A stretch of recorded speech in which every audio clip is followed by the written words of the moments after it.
shouting, nobody's right. Smoke in the streets, truth under attack. Everybody's loud, nobody's got facts. Feeds keep scrolling, nerves stay tight. Matchsticks flicked in the dead of night. They sell fear, cheap package the lies, while the clock keeps ticking, empires on fire. Can't sit quiet while the world's on edge. Lines in the sand, standing on the ledge. No script, no leash, no polished choir. Just a voice in the dark and a spark to the wire. This is and I'll bring the fire. Gonna light it higher. No filter, no fear, I say it raw. Strike the match, let it burn through the fog. This is and I'll bring the fire. And I'll bring the fire. Everybody's selling truth like a brand, buying opinions they don't understand. Talking in circles, screaming online. Keyboard courage, borrowed spines. Yeah, power plays dressed up as peace. Same old wolves with different teeth. But silence is loud when the house is burning.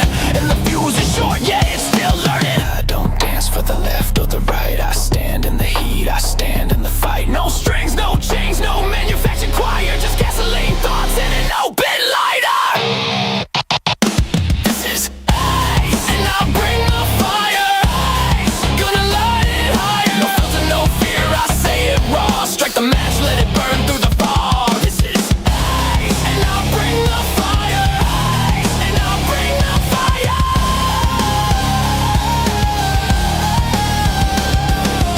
The world's on tilt, pressure climbing. Truth don't whisper, it's perfect timing. You can't cancel the smoke, you can't stop flame. Say my name when it hits, say my name. Why? Say my name. Say my. Fire don't ask permission. Fire don't need a side. Fire just shows up honest and exposes the lie. This is and I'll bring the fire.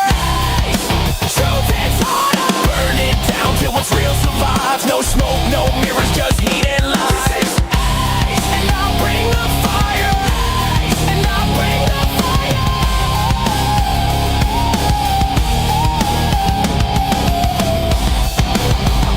American fire.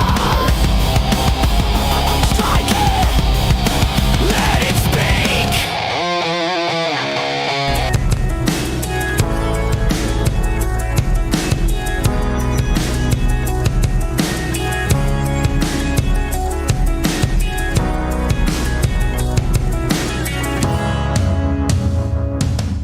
America's back, baby. Oh man, what a day. Holy smokes. Did you guys watch yesterday? I mean, listen, if you're doing your own thing, Godspeed to you. But if you were paying attention yesterday, wow, it hit on all fronts. The UFC event last night was unbelievable. America, baby. America, we're back.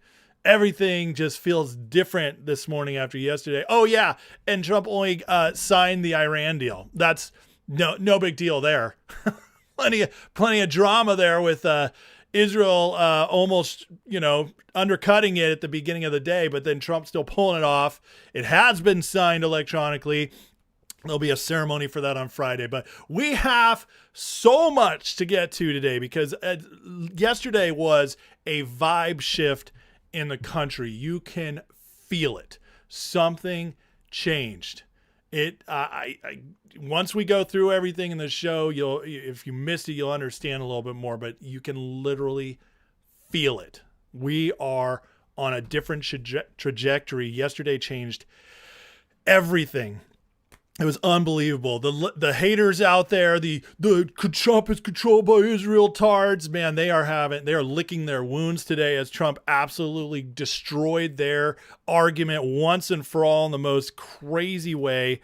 That's just unbelievably obvious. So we got Grifter Report today. We got plenty to get into, but Iran, UFC, massive news coming up in the midterm. Spencer Pratt maybe has something wild. And then we're going to talk about how, guys, yesterday, if nothing else, and it's not just yesterday, it's the World Cup. It's so many things lining up. It just shows you the West in general is heading in the right direction, led by America. The Trump revolution is only at the beginning. I have never been more confident about where we're heading. I have never been more excited about the trajectory of our country. I have never had less doubt that we are going to pull this off. This weekend, I'm telling you, changed everything. And now it's not just people like me. Many woke up this weekend. Many, because, you know, you have to feel something to believe it. You have to experience a little bit. It's logic alone will not get you there, despite what some people want to believe about themselves and others. No, you have to experience it. And it was just, it's absolutely amazing what happened over this weekend. Absolutely amazing. So much to get to in today's show. You're going to want to watch. This is going to be one of those that I am just stoked to be here for. It's one of the good days, one of the days I'm very excited. I actually, to be honest with you guys, I almost went on last night. I was so excited, but I was like, no, I got to hold it.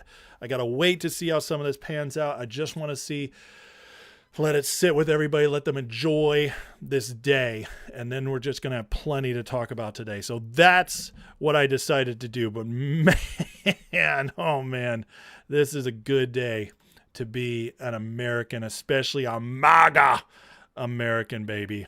Black pillars are in a bad place today, I gotta tell you. All right, before we get into it, please hit that like, hit that subscribe.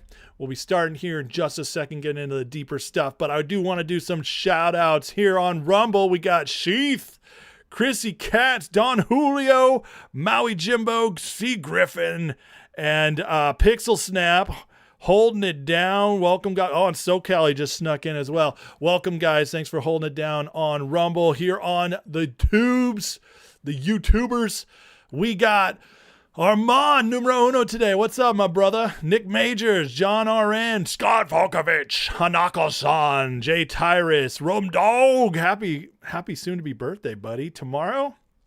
That's exciting.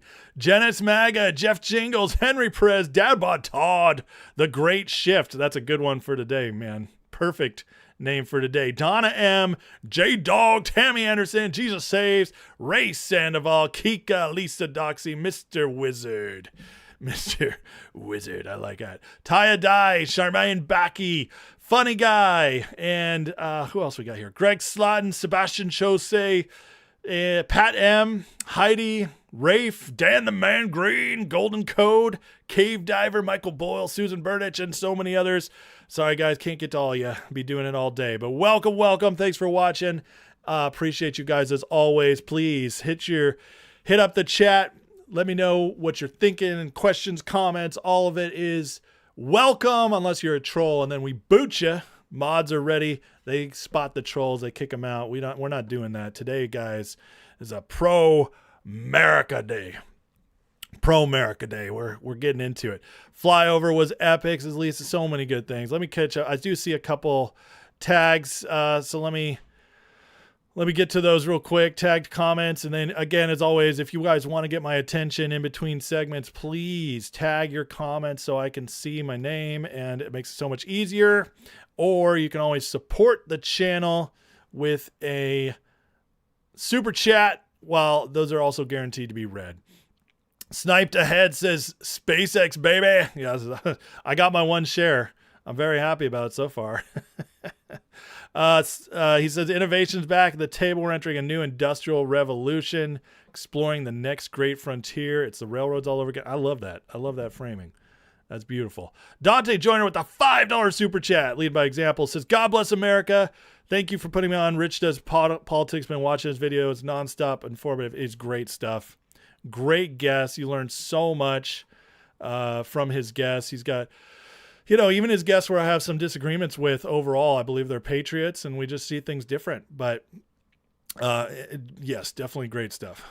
Great stuff. Okay. DJ Fusion says, I think Michelle Obama's. Hey, we're going to get to that. We're going to talk about that one, DJ. Don't jump ahead. All right. So who actually, raise your hands, raise your digital hands, who actually watched the UFC event last night. It was so unbelievable. I'm not even like, don't get me wrong, UFC is awesome. I like watching dudes beat each other up. That is super fun. But who actually watched last night, who had Paramount Plus and saw so much of this stuff, is just great stuff. I am going to put a poll in the chat and be honest.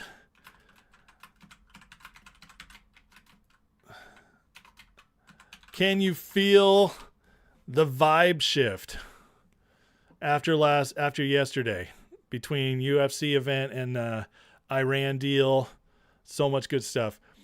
One of the many says, I kicked off this great shift by becoming an ultimate ace-hole. I'll probably super chat a little less now, though. That's all right, one of the many. I appreciate you, man. I did see you join. That's awesome, and I really, really appreciate it. Yeah, lots of people are saying they watched it. Spectacular. The upsets, all that stuff's just so cool. And it's not just all fights were KOs, first time ever. Yeah. It wasn't.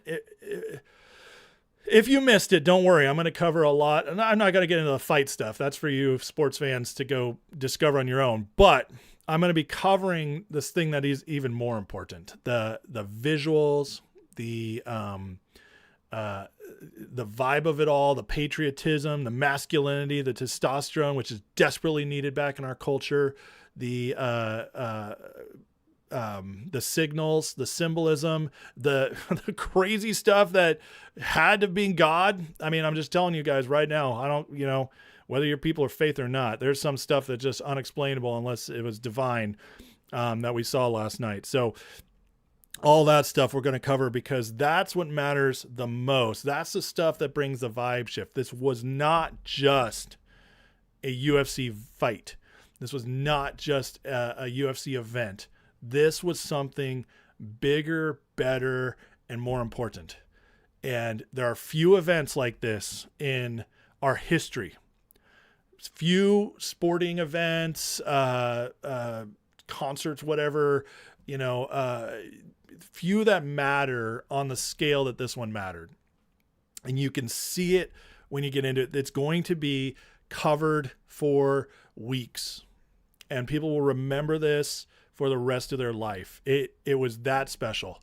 It's, and I know it's like basketball fans who just saw the Knicks win their first title in 53 years, it's like, it's that kind of thing, but except on a much, much bigger level.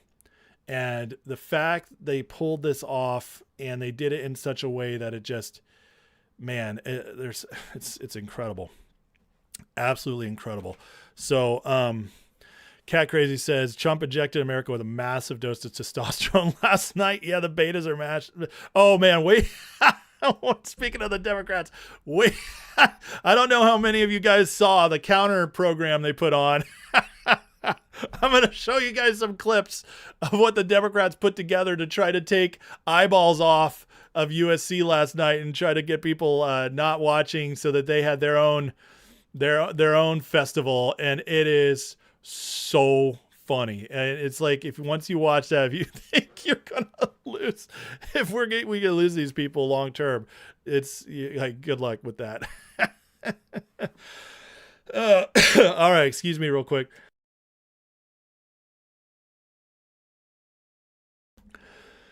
All right. So, but anyways, just incredible stuff. But let's get into it. Okay. I just want to, so last night, this has been building up for weeks, right? The UFC event at the White House, and they've been building the stage. They've been building this arch. It's amazing. The liberals, the press were freaking out. So gaudy.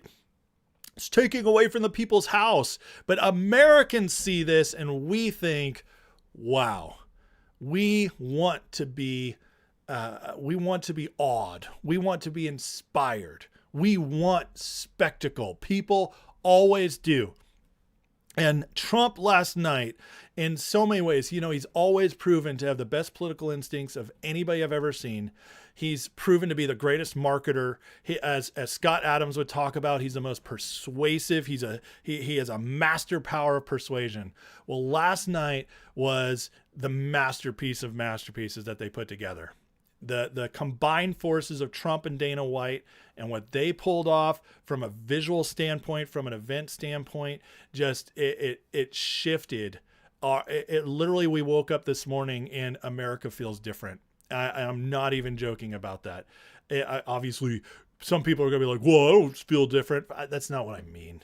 The shift happens at the top and trickles down. This is going to have lasting impact for a while. And just if you missed it, we're going to go through some of the incredible visuals and experiences that happen because of this and why it's an event that will change things looking forward. This was not just an event, it was an announcement. America's back.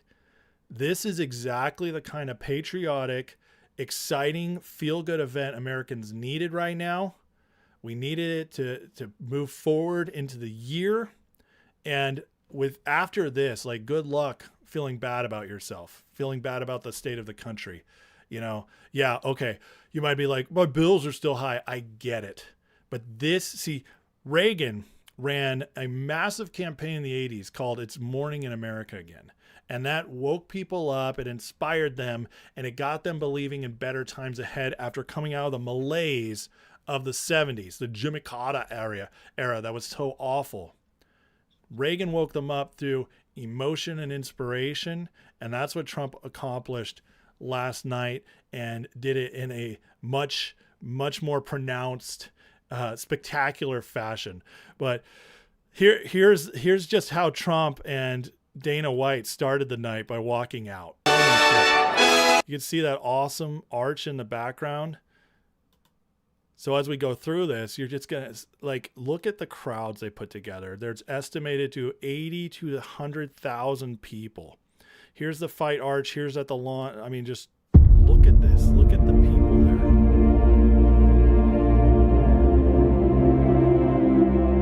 Again, I mean, they don't want you to see this, guys. They want you to think that, Trump's not popular, that the America is falling apart, that we don't do stuff like this. Nobody wants to go out and do this. We're so angry. We don't know what it's like to celebrate anymore, to have fun, to be a part of something bigger than us. They don't want you to see that. They want to hide these visuals from you. Dan Scavino posting out just the impressiveness of this auditorium.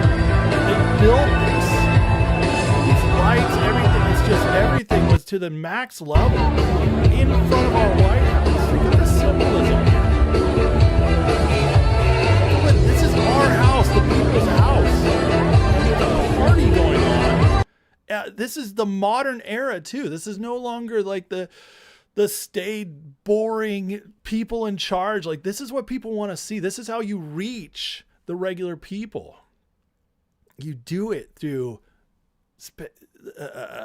symbolism and lights, and just blow them away, show them what America is capable of. But the things we saw here are incredible. I mean, here's the flyover that happened during the national anthem. And of the free. How sick is that?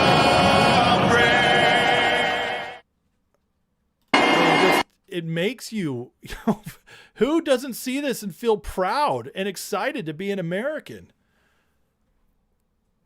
You cannot replace something like this. You can't make it up. You just do it and you blow people's minds.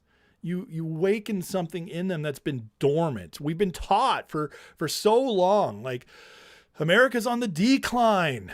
We're at the end of our empire. Don't feel good about where America's headed. God's about to judge America. All this stuff. It's negative, negative, negative. I'm sorry. That's not where we're headed. What Trump has done is he's showing us that not only do we have all this stuff, it's been hidden from you. I'm bringing it out. I'm going to show you what we're capable of. I'm going to show you that decline was a choice. That matters. We're not automatically on a road to destruction. We're not automatically on a road to wearing down. No, we can come back. We can be great again. This is the kind of thing that this displays to everybody. Look at that crowd. It's insane. This is like, there's not a single American who should be upset about this. And if you are, you have issues. The Democrats, everybody who hates this hates America. They just do. They hate America. It's like when Barack Obama was president and Michelle Obama said, I'm not proud of America. I'm not proud of this country. Well, then get the F out. We don't want you. This is the greatest nation in the history of nations, and it's only going to get better. And now we're going to lead by example again. It's just, that's what's coming. And I got to tell you guys, I believe God is on our side here. Look at this incredible, we're going to talk about this even more later. There's been a string of rainbows popping up over Washington, D.C. over and over again for the last week. But look at this picture right here. This is one of the most incredible things I've ever seen. A double rainbow over Washington, D.C. leading up to the event. And somebody caught the lightning strike, which it looks like it's striking the Washington Monument. It didn't. You can take that however you want it. You could say taking down the symbolism of Egypt, the deep state. You could take it as recharging the nation through a lightning rod. However you want to look at it. But the point is like, signs in the sky. Double rainbow is double blessing, double protection. And you know what? This is a big old, and I'm sorry, but as I see it, this is a reframing of what the rainbow really means.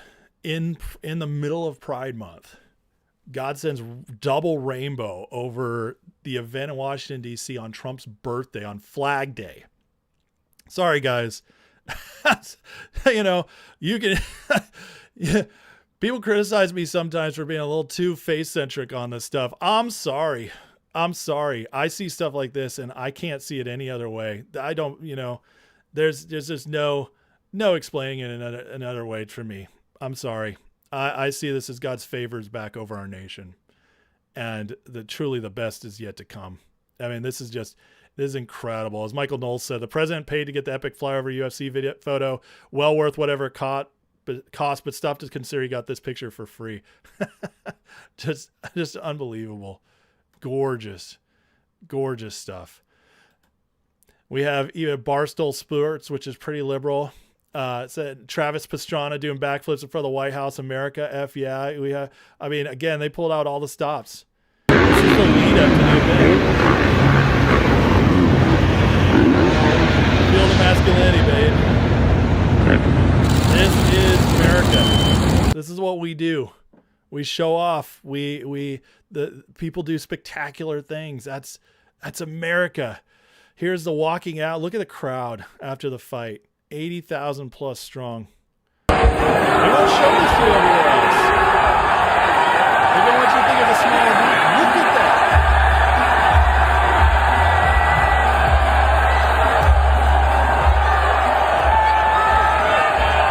People back as far as the eye can see.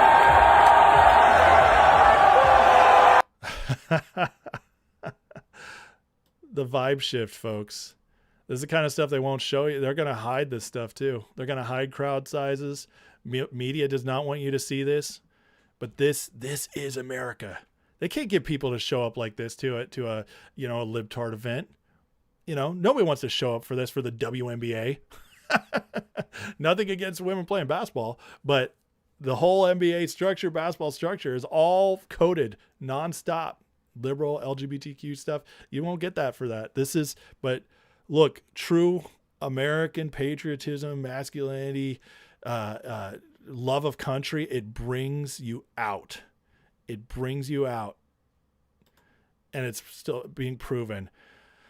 For more symbolism, at the weigh-ins, the bald eagle, look at the bald eagle.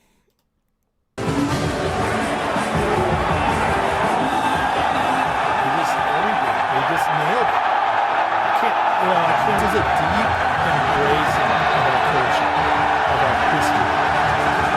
this is what we should be thrilled to see. They have tried to overcome this, to erase it for decades now. They've been slowly trying to make America not America again. They've tried to give us this belief that what we thought we were was a lie. That everything we loved about our country, or believed about our country, we should be ashamed of. We should move on from. It didn't mean what we thought it meant. And no, this is just unadulteratedly, just unashamedly, just in our face. No, like, we are this country, and we're going back, and the people love it. They're eating it up. And then we get fun stuff like this, where UFC fighters are just not afraid to speak some truth. Listen, this is the kind of stuff that just, again, America's back. Don't be afraid. This goes all against woke culture. Goodbye being PC. Goodbye controlling yourself, being like, trying not to be offensive. This is on hundreds of millions of people who are watching this. Hundreds of millions of people just saw this. And this is, again, embraced, celebrated. People are going nuts about this. Tim Pool's doing videos on it. We love it. Embrace it. This is America. We are allowed to be loud, brash, offensive if we want to be. Because that's that independent spirit. It's going to rub people raw, but then it's also going to push you to be your best. It's going to push you to expose stuff. I mean, this is it, man. This is exactly it. The White House knows it, as they write aura maxing, as they put this awesome photo of Trump and Dana White walking out there. Just the social media team's so good. This is one of the main pictures circulating right now, just capturing the flyover. I mean, look at this. 1, 2, 3, 4, 5, 6, 7, 8, 9, 10, 11, 12, 13 jets. Beautiful. Right over the White House with the American flag. Again, just no shame. No shame. We capture images like this, jumping up on the fence. I mean, again, this is something very, very special about last night. Very, very special. You can see this is the rainbow from the picture, but you see like this lightning strikes that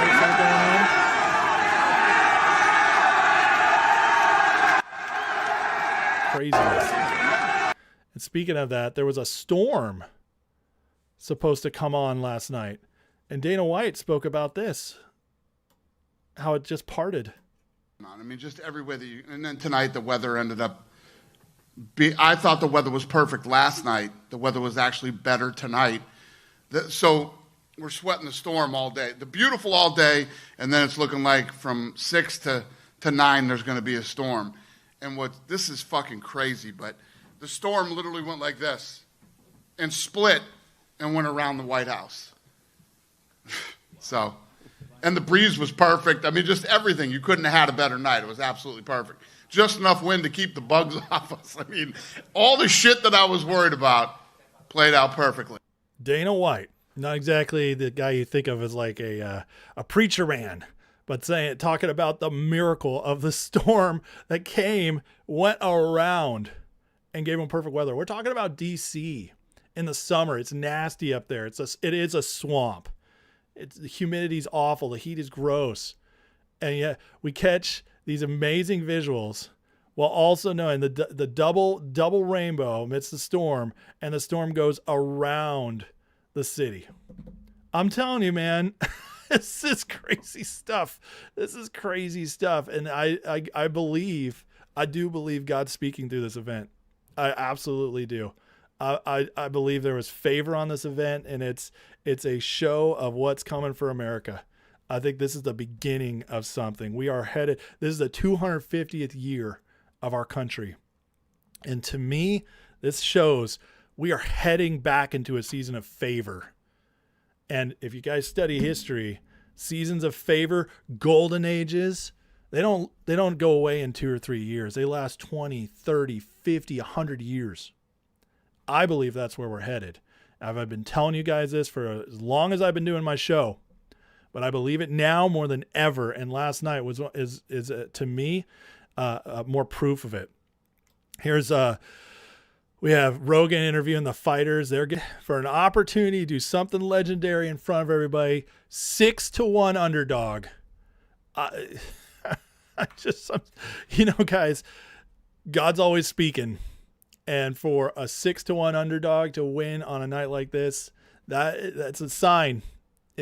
We're coming back against all odds.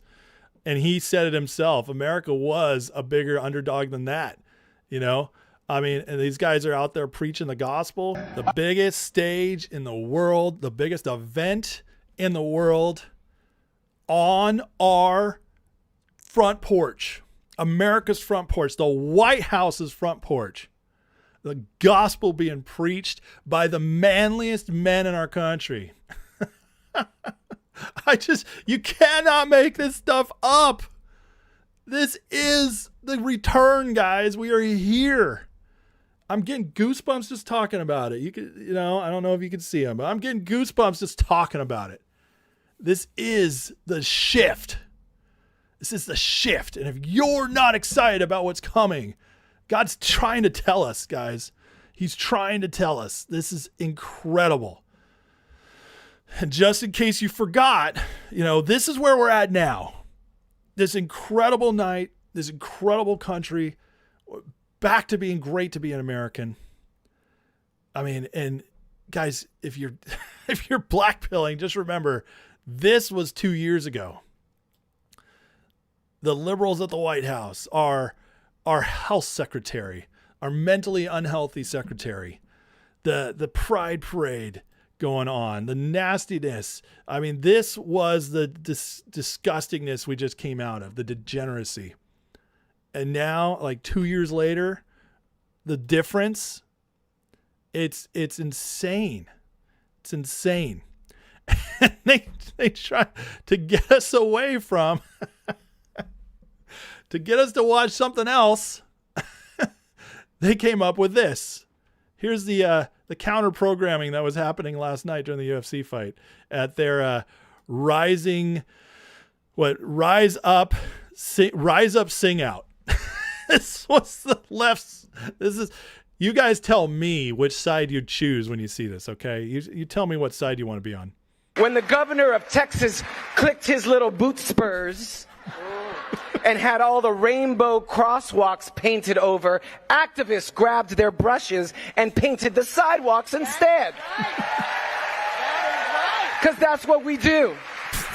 It goes to show if you lower our flags, we will raise them back up, baby. Yes, honey. You can paint. Look at this. There's probably maybe 1,000 people there.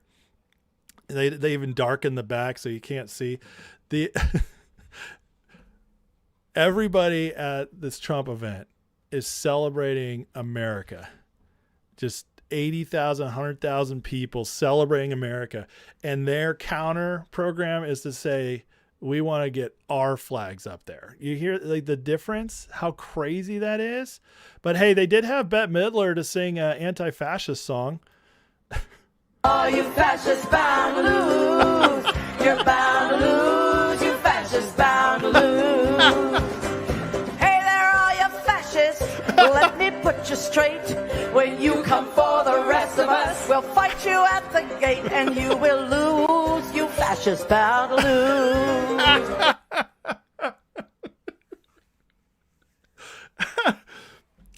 Bette Midler is now singing banjo gospel tunes about fascism in front of 500 people. And this is the opposite. This is the other side, guys. Are you inspired yet? Are you inspired yet? Because I got more. I got more for you. Here's De Niro talking. I'm not even going to play De Niro, but coming out about how our country is like saying they love their abuser. This is their pro-America rally, guys. This is to get you excited for the midterms and voting for them again. And this is, I got to tell you, this is the funniest thing I saw on X yesterday, because Lebowski's one of my favorite movies. You see what happens, Larry? You see what happens when you defund USAID and scrutinize ActBlue's payment processing system? No one left behind this time. No one is getting left behind. Not this time. No one is getting left behind this time. How do we get there? Together or never get there at all. You guys feeling it yet?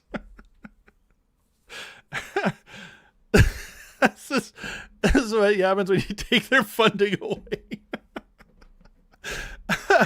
So, I mean, come on. You guys still black-pilled? You still feel like we're losing to these people? It's unbelievable. Even Stephen A. Smith, he's a hardcore Democrat, comes out and says, gotta be honest, this UFC event at the White House looks spectacular. This is a big time show. I'm not there. We all know all the complaints folks had about renovations, but to be fair, this is some impressive stuff I'm looking at. Props to UFC President Dana White and the show they put on. Big time, plain and simple. This guy speaks to tens of millions of sports fans, many of them liberal, saying it out there. No one can deny it, guys. You can't deny it. And just look how sick this was. This is so awesome. This just, again, is just special last night. And Dana White shows us this is the attitude. This is the way. This is how you deal with the criticism. You've been openly supportive of President Trump for a long time. Has that ever cost UFC any business, either domestically or abroad? I don't give a shit. I don't know the answer to that question. I've gotten to a point in my life, especially after COVID and all the nutty shit that went on during that time, that I only want to be in business with and talk to people that I'm aligned with. Were you always red-pilled? Always what? Red-pilled, like conservative. No. I would have considered myself a lot more liberal. I would have considered myself an 80s or 90s Democrat, but I'm more of a common sense guy. You guys see a trend here? How, these all these 80s, early 90s type Democrats, RFK Jr., Trump, Tulsi Gabbard, Dana White, and so many others, how they are the ones at the front lines of a lot of this battle. You touch, you flirt with the enemy, you get a little closer and you see the evil from their own side, and it makes you even more radical to fight back. And that's what I believe has happened. And that's, we even see it with our Todd Blanche now, Attorney General. And Dana's a perfect example of that. But him saying, like, do you care about the money you lost? You care about, he says, I don't give a crap. And that's the answer, guys. You just don't let it get to you. You don't have to explain yourself. We don't have to fight back to these people on their terms. You just go. You just keep doing what we're going to do. And that's how we're going to win. That's how we're going to win. Now, here is a big tell last night. This is an excellent breakdown. Zuckerberg was there. And the fact he's at the White House and Meta's a sponsor indicators Republicans will win the midterms. He goes where the wind blows, has access to more data than anyone from Facebook, Instagram. 4 billion users. Yeah, it's a lot of data. His data is telling him it's good to be a Republican in 2026. And that's, I couldn't agree with this more. Zuckerberg is the ultimate wishy-washy, just do whatever I need to do to keep my company going. I'll play both sides. And so him being there is huge, because this is only going to hurt like his standing with the liberal Democrats, who, by the way, are putting out a movie again, a Social Network sequel this year to make him look even worse. So they fully turned on him. And this is, I think, some great insight here, that Zuck being there is a big tell of what's actually going on versus what they're telling us. So guys, listen, last night was special. It was what happened last night. It was a shift, and not only was it a shift, it was a symbol and a tell about where we're at and where we're headed. It's only getting better from here. We have the 4th coming up. We have the World Cup going on, which has been massively successful so far in its first week. We have the Iran war just ended. That's going away. Oil prices are about to go down. The economy is about to turn because of the policies. Guys, America's back. It's never been cooler to be American than it is now and going forward. I'm telling you right now, the vibe shift is here. And to me, it says the winning has really just begun. We're right at the beginning. All right, guys, please take a second, hit that like and subscribe. Next, we're going to get into the Iran deal, what actually happened yesterday, why it's such a big deal, where we're headed, what they're saying about it, what the details are, and all that. So, all right, let me get into the chat, catch up with you guys in here. According to the poll, out of 214 votes, 95% of you guys say you can feel the vibe shift. That's what I'm talking about, man. That's what I'm talking about. I did see a super chat. Let's see here. Keith, $5 super chat. Thank you very much, Mr. Keith. Says Elon Burlingame has some kind of new country music channel. Pretty awesome, though it's AI. Interesting. I like Ian. I'll have to go check that out. Let me see. Tagged. Where was I tagged here? Make sure. Funds of Poetry says, wait, they're going to put us straight? That's a microaggression and a hate crime. I like that. Michael David says, thank you, Ace. I'm now impotent after showing the left stuff. It is like their protest songs in the 60s. You're right, except worse, because they had people with talent on their side in the 60s, but now all those people are old. They're all falling apart. Cat Crazy says Trump put America's balls on display at the White House. Loud, proud American, and the left counters with folk songs that don't even have good voices. I mean, my God. No one is getting left behind. Not this. It's like a bad Saturday Night Live skit. And like, what happened to Bet? Did she just lose her voice? I mean, this woman used to be a major star. Oh, this is not Bet. Bet's the next one. Oh, you fascists bound to lose. You're bound to lose. You fascists bound to lose. I'm sorry. I could watch this stuff on repeat and just laugh and laugh. Just kills me. Just kills me. Let's see here. Tammy says, red pill has nothing to do with being conservative, about being awake to the truth, common sense. Amen. I agree with that. Great shift with the $5 super chat says a great shift is upon us. America's back. Amen, friend. Amen. Let's see. Islamic regime are liars, but that doesn't mean that a deal doesn't matter, which we will talk about very soon. Just a couple of minutes here. Kat says, America's been the trendsetters of the world. The burning trends we're currently spreading is love of one's own nation. I mean, I agree with you. And making it, our nation, which is freedom, capitalism, the gaudiness of being America. You know, we do everything bigger over here because there's more money, because there's more freedom of expression.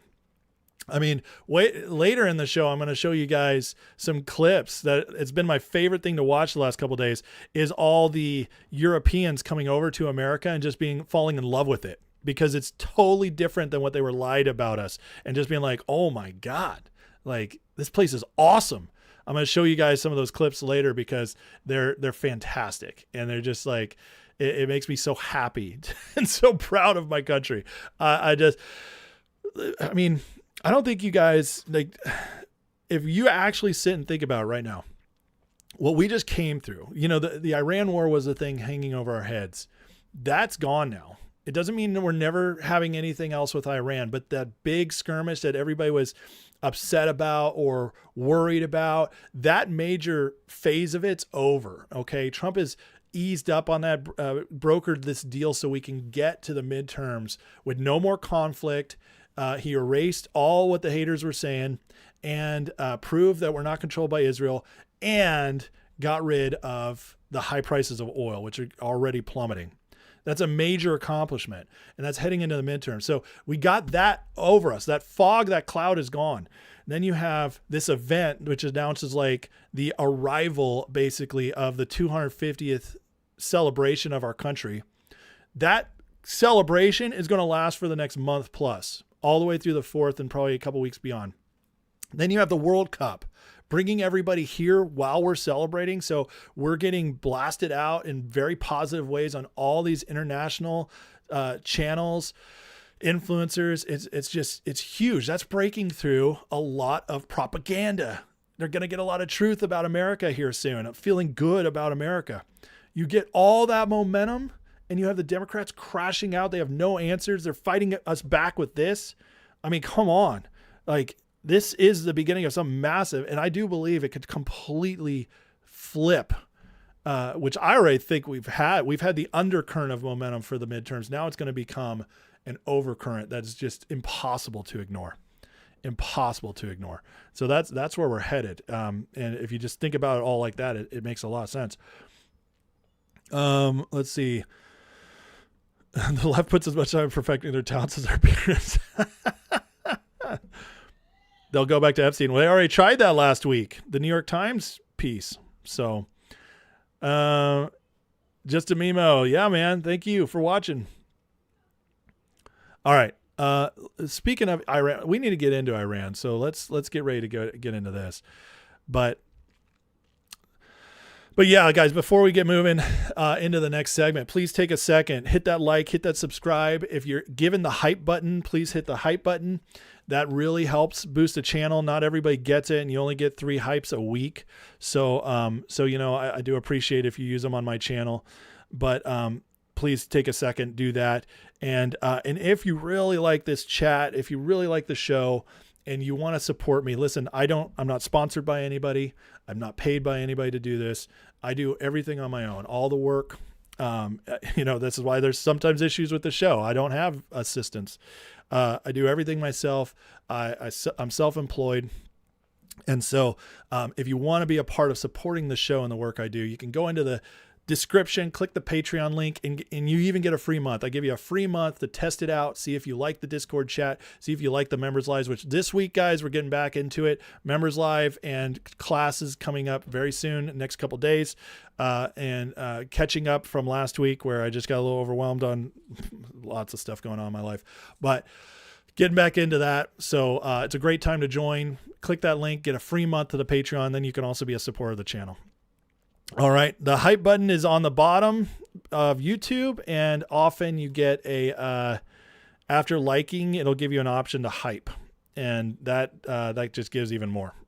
Like, it gives a boost. It says like you're pushing the channel for people to check it out. All right. It sometimes appears and sometimes doesn't. So, I can't, somebody says there was a Giants player put a rainbow on his cat. Well, that was really cool. That happened. The San Francisco Giants, which is my favorite team. I'm a Niners fan, but I'm also a Giants fan. Grew up in Northern California. My team, the Giants in San Francisco, they were forced as a team to wear pride stuff this last week. Rainbow hats and stuff, because they're a San Francisco team. Well, the players, it wasn't just one, several players decided to, on top of their hats, also put Bible verses. It was really cool. One of the many things, hype video might only work on videos, not lives. It might work when I'm not live anymore, but it'll be once it goes into like a repeat. So we'll see. All right, let's get into it. Okay, so yesterday, massive day in our country.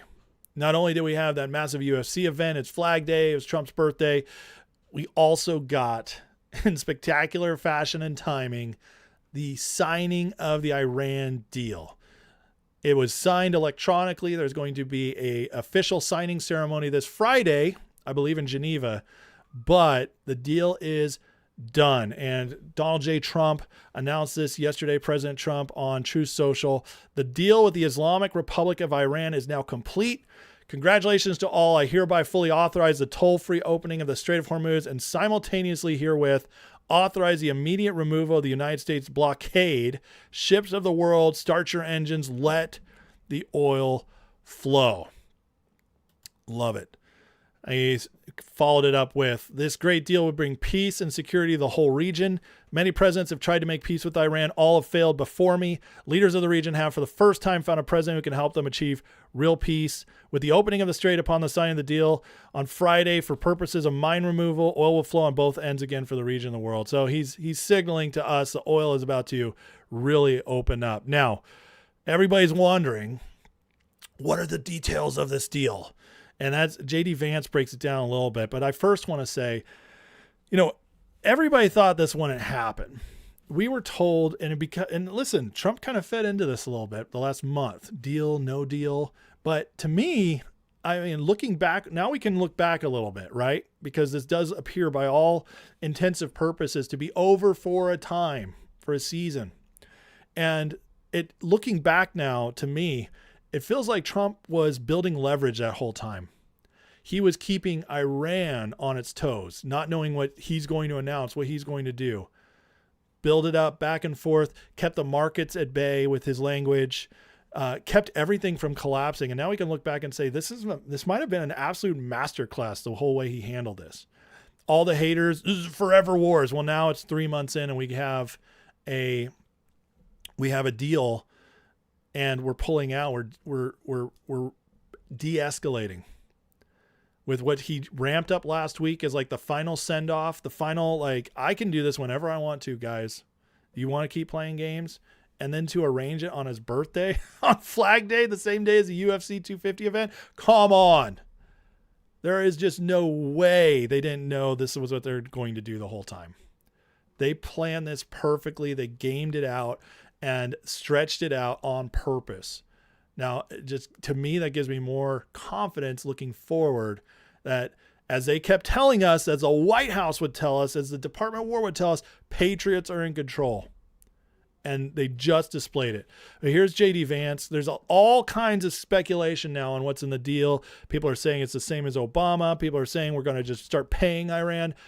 No, none of that's true. But we don't have the official details yet. Apparently it's going to be released in the next 2 days. But here's JD Vance giving us some of the breakdown. Well, first of all, I do think it's a big moment for the United States of America, thanks, of course, to the president's leadership and the hard work of the entire team. Three things that I think are important for the American people just to appreciate about what this deal does for all of us as Americans. Number one, this is the immediate opening of the Straits of Hormuz and, of course, the lifting of the naval blockade that we've had on Iran along with it.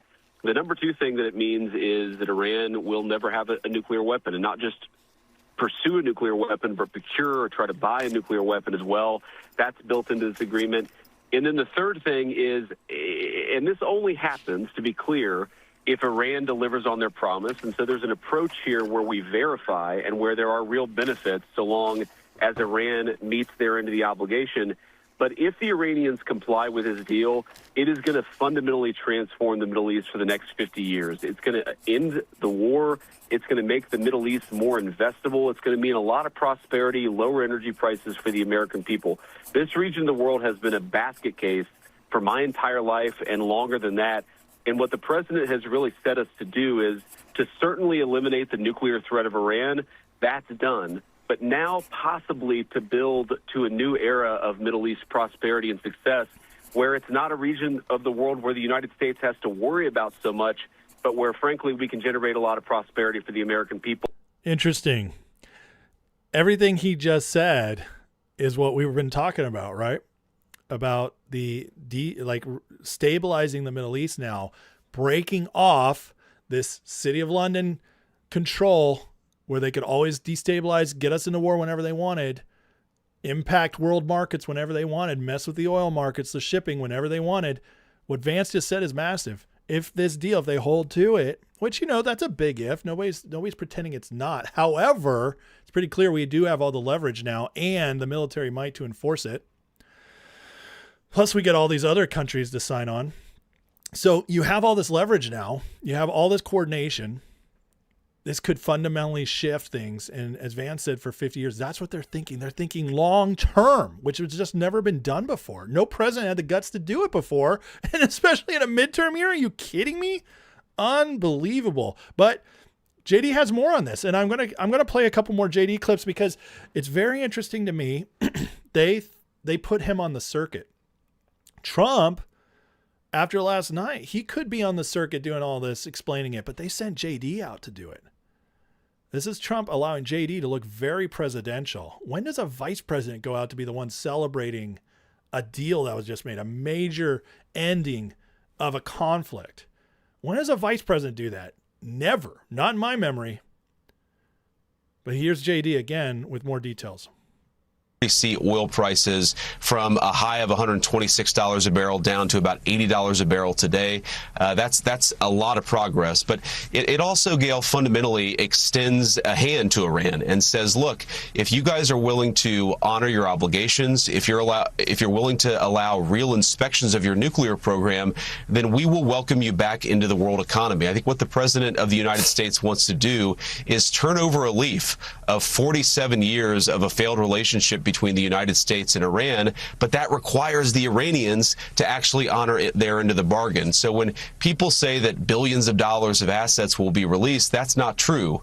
What is true is that Iran will have a much better and much more prosperous future if they meet the obligations they make in this agreement. We'll, of course, see. That's one of the things we're going to work out in the technical talks that will follow the official signing on Friday. Mr. Vice. So this is to defeat this whole psyop that's going on out there, that Iran, and they're pushing this out there as well. They're getting a bunch of money where U.S. is paying them. Just nonsense. Okay. JD, again, do you notice like all this stuff he's doing? Fox, CBS, CNBC. Outcome is a good deal for the American people, which we have. Fundamentally, we're dealing with everybody in the Iranian system. There's the IRGC, the sort of regime hardliners, the military side. This is important. There's the political leadership, and within the political leadership, you have people who are more hardline and less hardline. We expect to have a full spectrum of representatives at the negotiation on Friday. Again, we've been talking to these people, sometimes indirectly, but sometimes directly, and that's what's fundamentally changed under the president's leadership. We are now speaking directly to the Iranian system. We have some good relationships there. So this is going to be a successful negotiation because, we're not passing messages through various back channels anymore. We're actually talking to them. Did you see how quickly things shifted?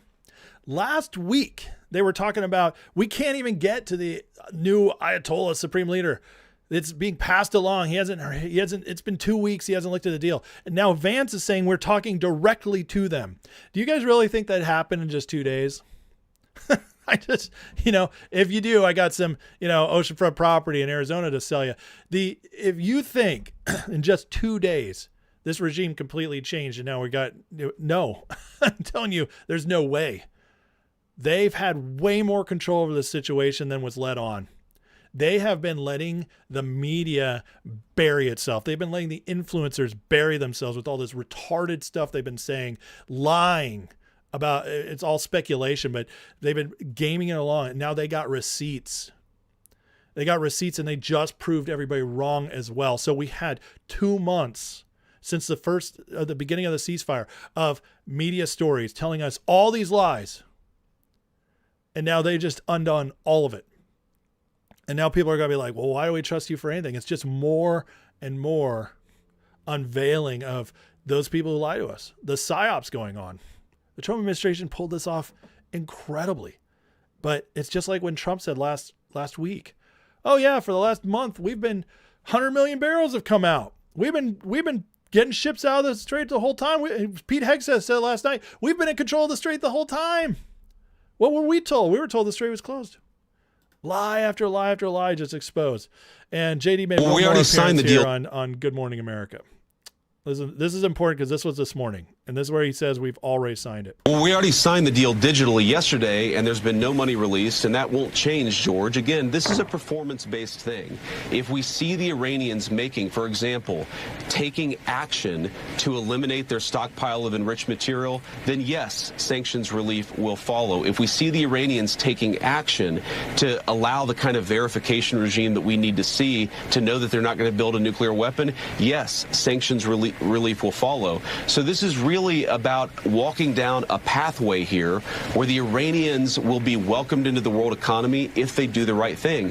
And George, we have to remember, their economy is fundamentally destroyed. Their nuclear program is fundamentally destroyed. If they don't do the right things, if they don't allow the verification regime, they're never going to have the money to rebuild their nuclear program to begin with.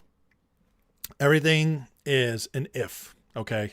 It's all performative based. And again, I mean, look at this. JD making the rounds. Good Morning America, CNBC, CBS, Fox. JD's out there. I just find that fascinating.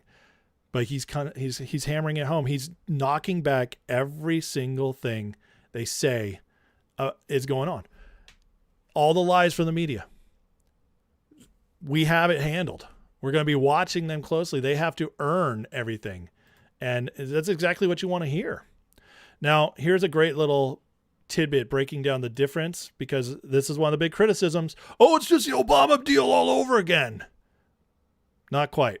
Here's a good breakdown of it. Trey, former President Obama was on TV earlier today saying, whatever deal the president is able to sign, that it wouldn't be much different than his deal, the JCPOA. Can you tell us how this deal is different and how it is better?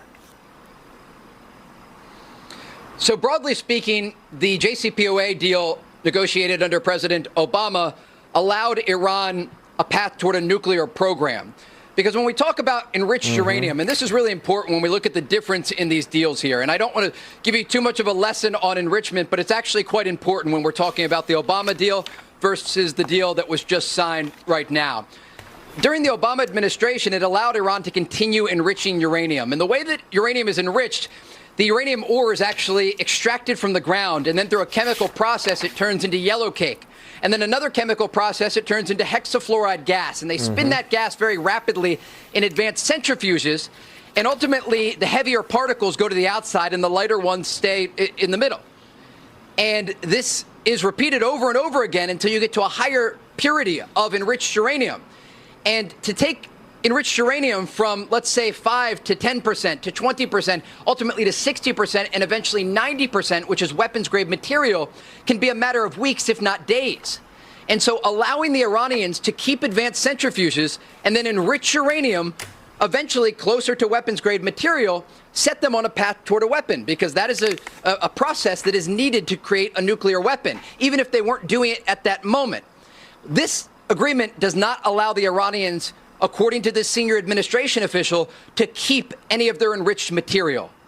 And that means they're not going to be able to repeat that process in advanced centrifuges, and then once U.S. forces leave the region, increase the purity of the enriched uranium again toward a nuclear weapon. It's a big difference. Big difference. As we've been saying, and those, many of us paying attention, the Obama deal was about letting them get there.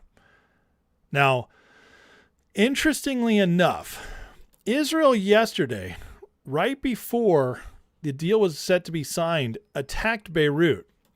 And this pissed Trump off. Now, some people think this is kayfabe. Some people think this is, well, I don't even know what. There's the Israeli types who are going to defend Israel on this, saying like, oh, well, they were just doing what they need to do. The truth is, Israel was attacked, but it hit nothing on that day. And then Israel went straight to Beirut. Trump was pissed. And I got to tell you guys, so the way it looks to me is that this was, whatever hold City of London still has on Israel, this was an attempt to shortcut this deal and get it to stop, because this almost started escalations between Israel and Iran again. Very interesting. But here's the official story on it and what Trump said, reported to them. These strikes, and he apparently called Prime Minister Benjamin Netanyahu to say, "What the F are you doing?" Netanyahu posting birthday messages today to Trump on X in response. Despite Trump insisting there's going to be a deal signed today, Democrats on the Hill are speaking out, really critical and skeptical of all of this. Listen. I don't know if you heard, but we ended the war with Iran today, and they have agreed never to have a nuclear weapon, something that we insisted on. That was the whole purpose. Okay, that wasn't the right soundbite. I meant to say Senator Jack Reed saying that he believes there's going to be a deal, but the president really just wants to give a birthday present to himself. Tomorrow, the president arrives here for the G7. He's at the G7 today, but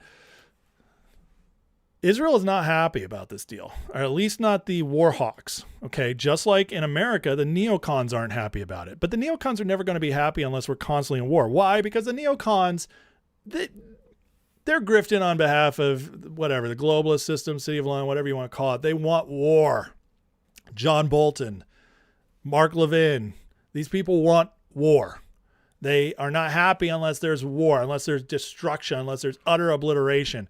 That's not what Trump does. And Trump has continually proven to us that his way is the better way.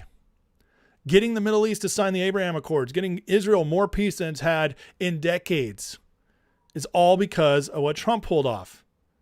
Now, I know there's still Hamas and there's still Iran, but guys, this is all a part of building towards that. The Trump way is better. They understand how to do this. And it's not just obliterating everybody. And as Trump's shown, he's not afraid to do that if necessary. But the fact they are pushing back on this tells me that the system is very unhappy. The City of London globalist system, because they actually would know that this is bad for them. Because the Iranians, whether you trust them or not, and you can't trust them, but they can get so hedged in. The absolute leverage that Trump has built against them has cornered them so much that they just don't have a choice anymore.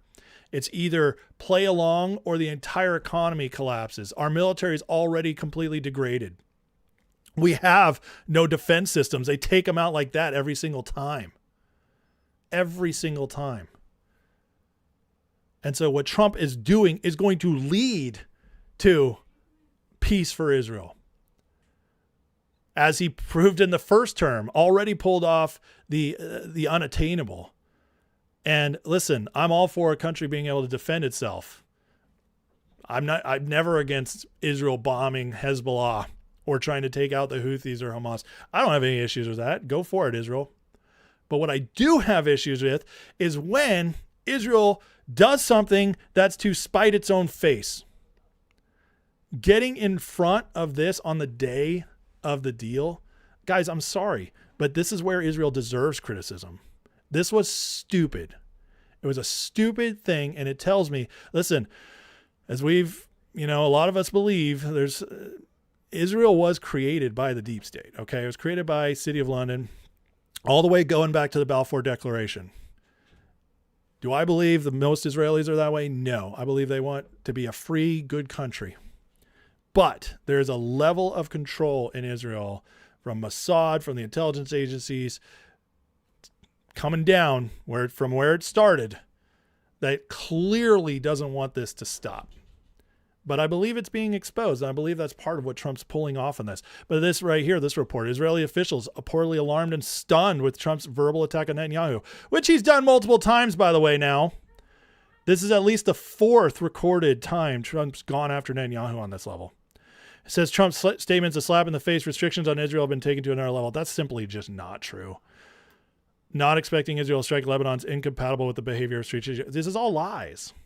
Trump's not trying to stop them from doing that. What he's trying to do is end with Iran so that they can get the defunding of these terrorist groups, which again is thinking long-term, which they're not for whatever reason. You guys make your own decision on that. But again, these people have been wrong about everything. All right.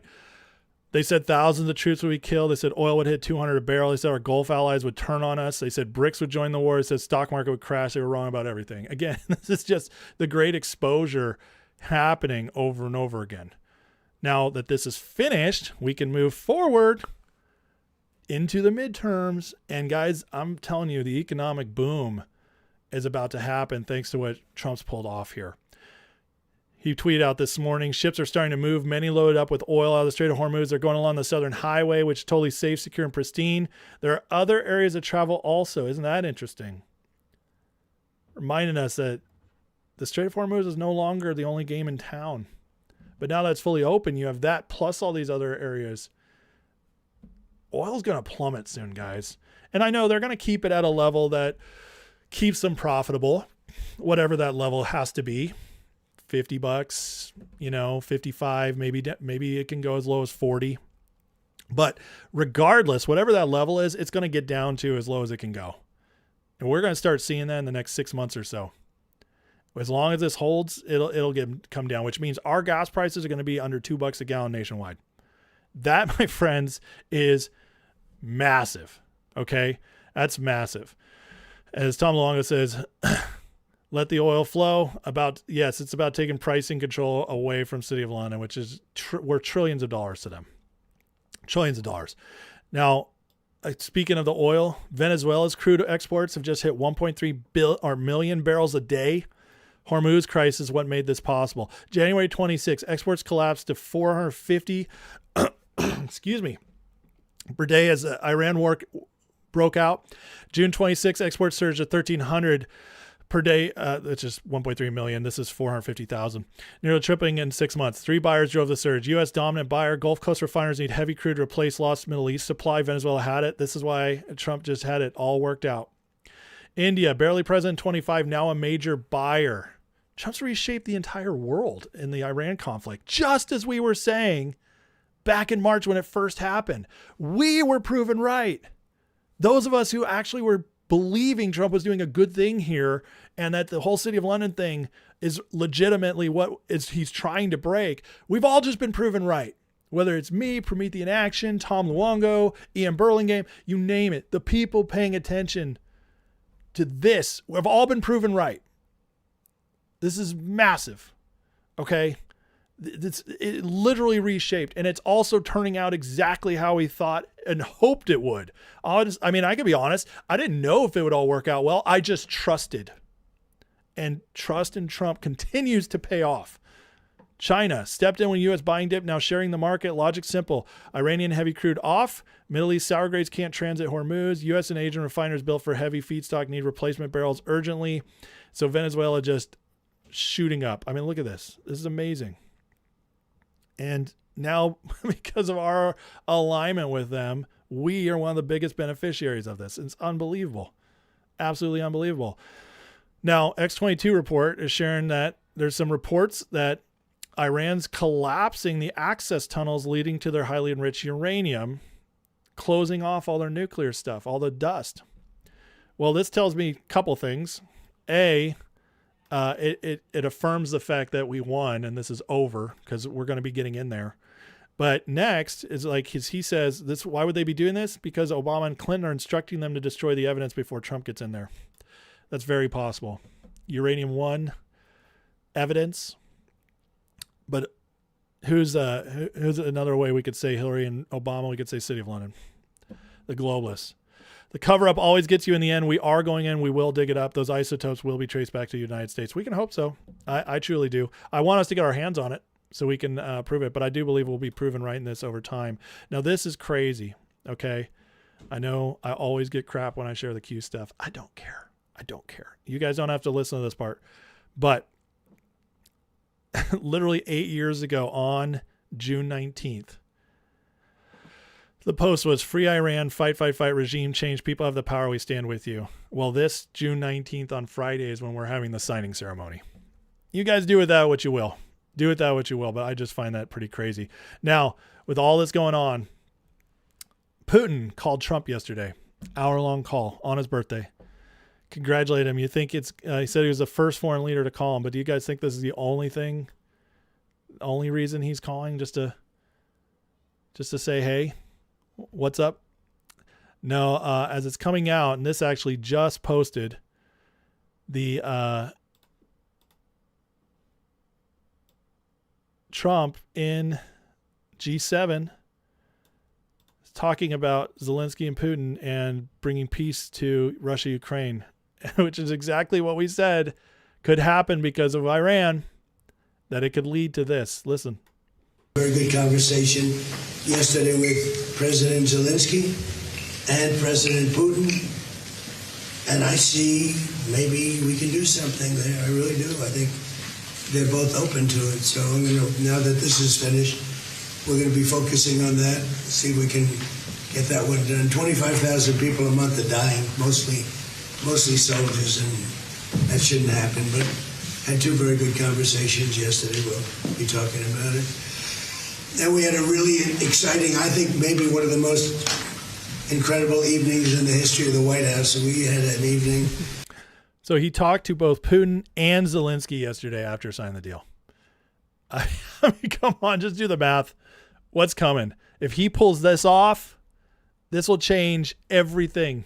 This will be bigger than the Iran deal because we started Iran and got out in 3 months. We're talking about Russia, Ukraine, which is supposed to be the unsolvable war. And by unsolvable, City of London, the media, the intel agencies, they all want you to believe that the only way to solve this war is to end Russia. And Trump's going to get us out of this. So it's going to be unbelievable. And it's going to be a major signal to the whole world that this is the end of this era. This is the end of the globalist era completely once Russia and Ukraine's over. And that might be coming soon. And so while all this is going on as well, guys, you know what else is crazy? This came out on Friday. U.S. military killed the leader of Tren de Agua. I mean, crazy. At my direction, U.S. Southern Command delivered a swift and lethal kinetic strike to successfully execute Nino Guerrero, infamous leader of Tren de Agua. Before I returned to office, Biden opened our southern border to millions of illegal criminals, allowed this foreign army to rape, maim, and murder American citizens. During my campaign, I pledged to expel these monsters, bring justice to the families, those they slaughtered, including 12-year-old Jocelyn Nungare, 22-year-old Laken Riley, and countless other beautiful souls. Just massive.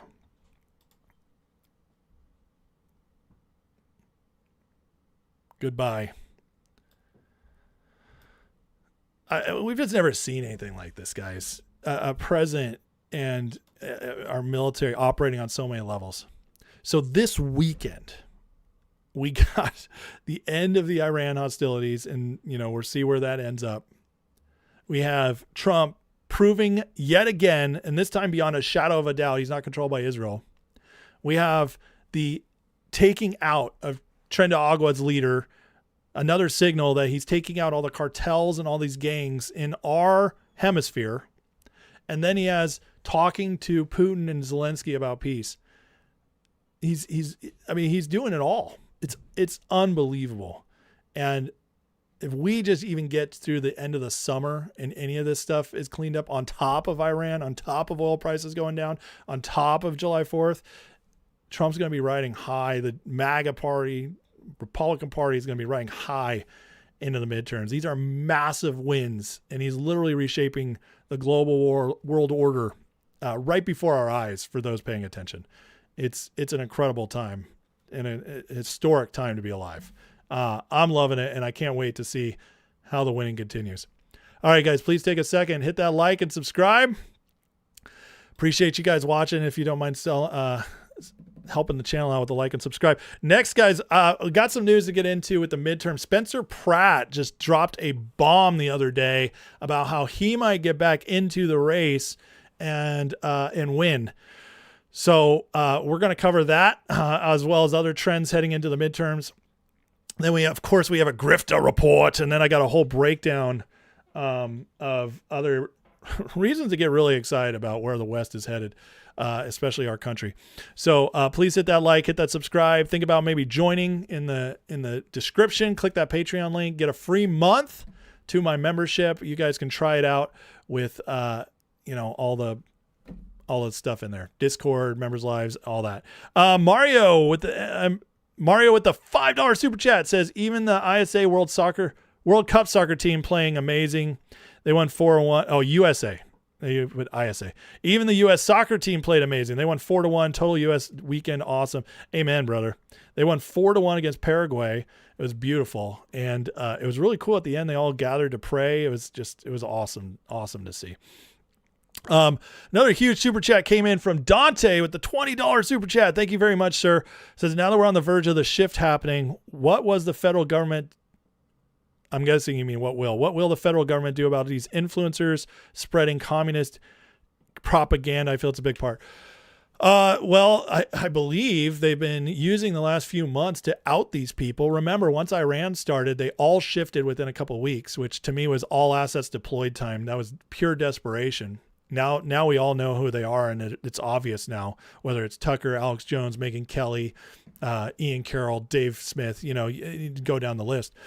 But we also know that several people are being investigated. We're starting to see investigations for FARA violations, which is failure to register as a foreign agent or being paid by foreign agents.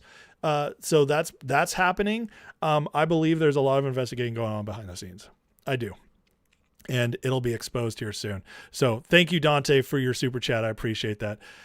Very, very appreciated. Okay, let's see who else here.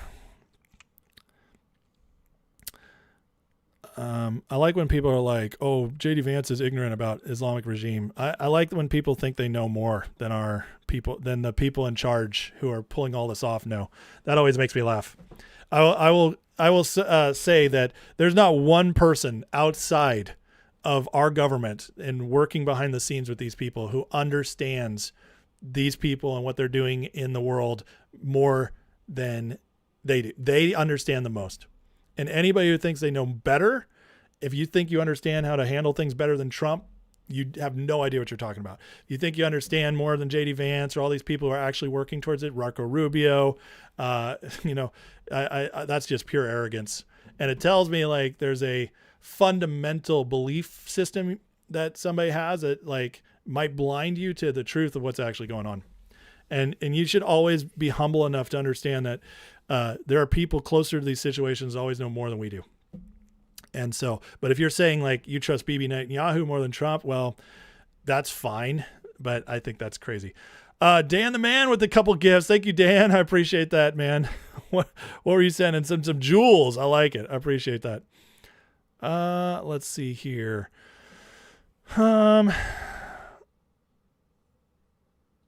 Cat Crazy says, I think we'll be under 2 even in California by the end of summer. Oh, God bless you, man. I don't know how you could with all the taxes. That would be crazy. But if it gets under 2 in California, if Trump pulls that off, that would mean it'd be like 150, 125 nationwide. I mean, that'd be incredible. I don't think we could get that low. But we'll see. We'll see. Gen X says, I'm not even a UFC fan, but last night was American badassery at its best. So proud to be American. I love it, brother. Absolutely agree. Let's see. You watch at 1.5 speed. The lefties are even funnier, says B-Frog. That's awesome. I love it. Anything else here? DJ Fusion says, gas about to drop. Left is one thing to fight against Trump. The Epstein files. Yeah, the Epstein files are dry now. Listen, they don't have that anymore. I know they want to use it because they think they have it. But here's at this point, MAGA's turned against Massey. And that was the one guy who had like Epstein clout on it within MAGA. And I just don't think any of it will land anymore. I don't, but I agree with you. They're already trying to bring it back.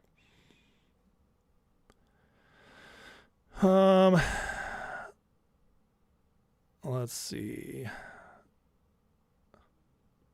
Special request why parody Alex getting frisky with Tusker at the Motel 6. What? I don't know. What is this? I don't know how to parody that. What are you talking about? All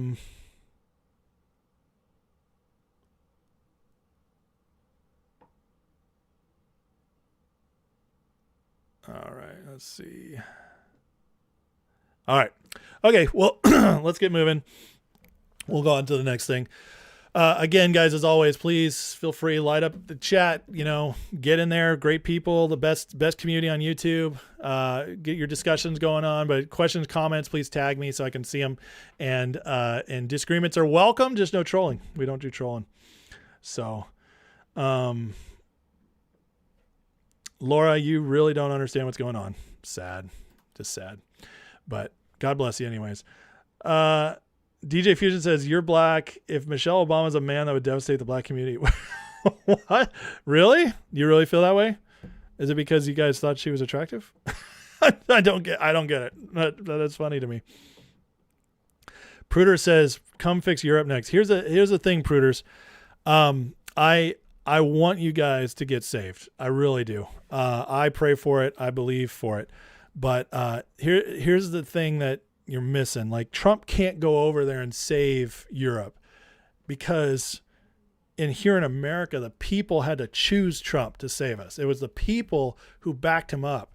In Europe, you guys have to rise up. Your own people have to save you. Trump is the weapon the people chose to fight back, to take back our country. And there was enough of us who stepped up to make it happen.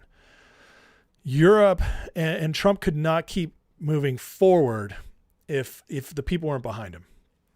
And so if you guys want that in Europe, you're going to have to find that same amount of people. You got to get to the breaking point where you're ready to take it down. So, I pray you guys get that. I pray you do. Let's see here.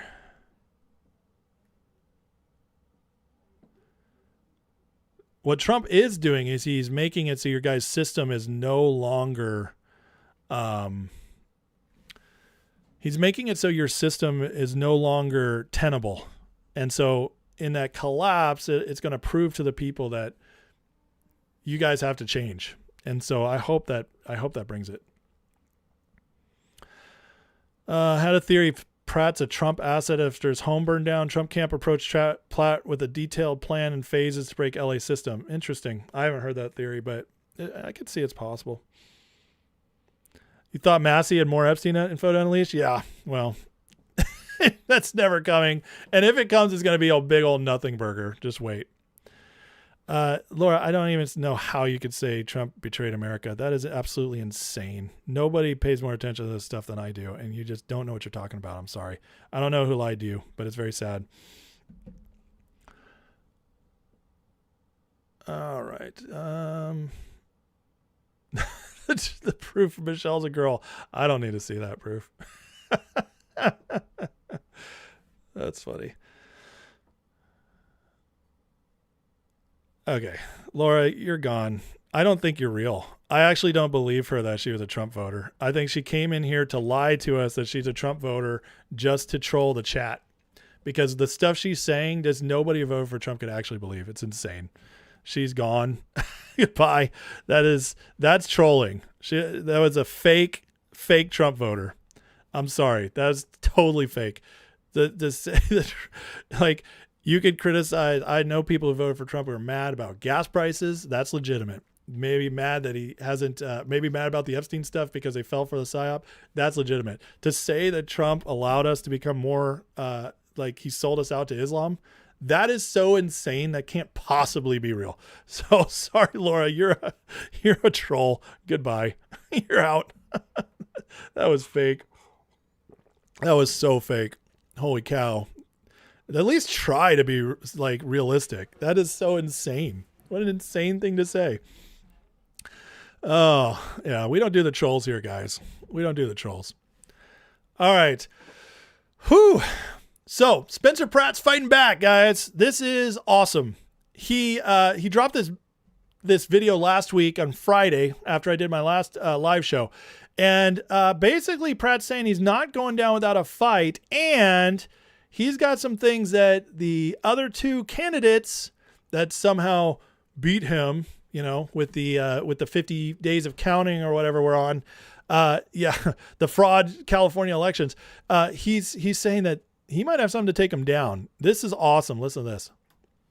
Now that the campaign portion of my mission to save Los Angeles is coming to a close and I'm moving on to the next, more interesting phase, listen, I've spent a lot of time slaying everybody. I've ridiculed everyone on the roster, and I just want to say from... I'm going to stop this a couple of times because his language is awesome. I've spent a lot of time slaying everybody. That's just great stuff, Spencer. This guy is amazing. The bottom of my heart, I'd like to take the chance to apologize to absolutely nobody. You think you can get rid of me that easily? I know a lot of dim-witted jerks thought I was in this for a grift, that I was gonna roll up and leave town if I didn't get into City Hall. It's just not fair. Hey, morons, I didn't get in this for political power. I got in this to expose this corrupt machine, and nothing has changed. You enjoy your worthless meetings in City Hall. Nikki, you have all this information. Dude, this is fire. This man's got... He's got the fire in his belly. You can see it. It's awesome. This is very Trumpish. I mean, you guys thought you were getting rid of me.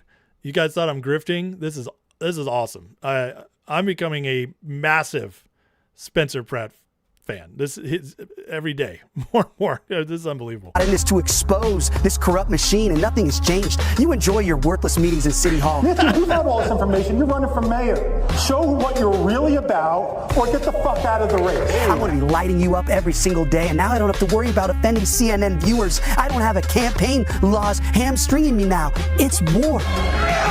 It's 0 hour for Los Angeles. Angelinos are now stuck with 2 morons responsible for all their problems, and they have to choose between Dumb and Dumber. That's not a choice. That's the machine protecting the machine. And now every problem that plagues Los Angeles because of these 2 corrupt communists is going to accelerate, and the city will tumble headlong into the abyss. You have no idea how many major developers, hoteliers, business owners, entrepreneurs have been texting me saying they're packing up and leaving town. More of your favorite restaurants will be shuttering. That means less tax revenue. That means the city has to cut services, more potholes, less firefighters, less police patrols, more criminals, more drug addicts terrorizing your communities. And we haven't ended it. You have no idea how bad things are about to get for this city. Look at this place already. Weeds growing from every crack and crevice, graffiti over every square inch of public space, garbage, drugs, feces, burned up dogs, burned down towns, abandoned storefronts. This city is a mess, and you're about to reward the arsonist who torched the place with 4 more years of destruction? I know he's very bitter. My goal hasn't changed. I've been laser focused on stopping these commie animals, and I will stop them. If you think we uncovered a lot of fraud and evil in the campaign, just wait. We have some recordings of one of your exalted candidates doing and saying something that would make her resign in shame. I was saving it for the general election. Go ahead and pick your demon, certify your choice, and then you get to see it. So Karen Nithya, ask yourself, is it possible that one of your employees may have a recording of you doing or saying something that would force you to resign in disgrace? Hope you sleep well at night over the next 5 months, because you know who hasn't slept well at all for the last 17 months? My mom. All my neighbors in the Palisades, all the moms who worry about their kids walking past drug addicts in front of their schools, all the business owners getting crushed in the LA economy, worried that they can't stay in business and feed their kids. Angelinos have been struggling for years now, all while corrupt politicians and fraudulent NGOs profit off the misery and fleece us for the tax dollars. Well, now we're flipping the script. I want all of you awake at night sweating and worried about 5 a.m. when the FBI blazers bust in the door, breaking open your office, because I assure you, they're coming. You think your election was going to stop me? If you want to stop me, you're going to have to fucking kill me!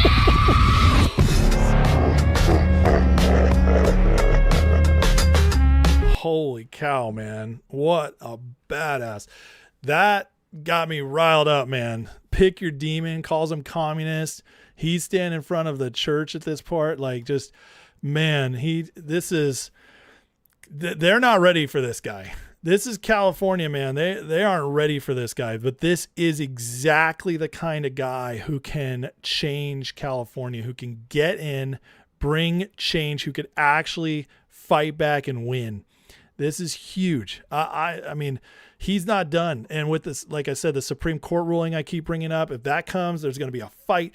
He's got the goods. He claims he's got the goods. He's going to take out at least one of these people. Man, listen, Californians, I know a lot of you guys watch this. You guys still have hope. You have hope.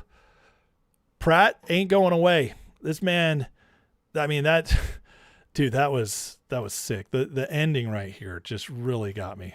Let's watch it one more time, because I think this is very powerful. In the LA economy, worried that they can't stay in business and feed their kids. Angelinos have been struggling for years now, all while corrupt politicians and fraudulent NGOs profit off the misery and fleece us for the tax dollars. Well, now we're flipping the script. I want all of you awake at night sweating and worried about 5 a.m. when the FBI blazers I want you all awake and sweating at 5 a.m. worried FBI guys in blazers are coming. Holy smokes. in the door, breaking open your office, because I assure you, they're coming. I assure you they're coming. Whew. Man, this is awesome.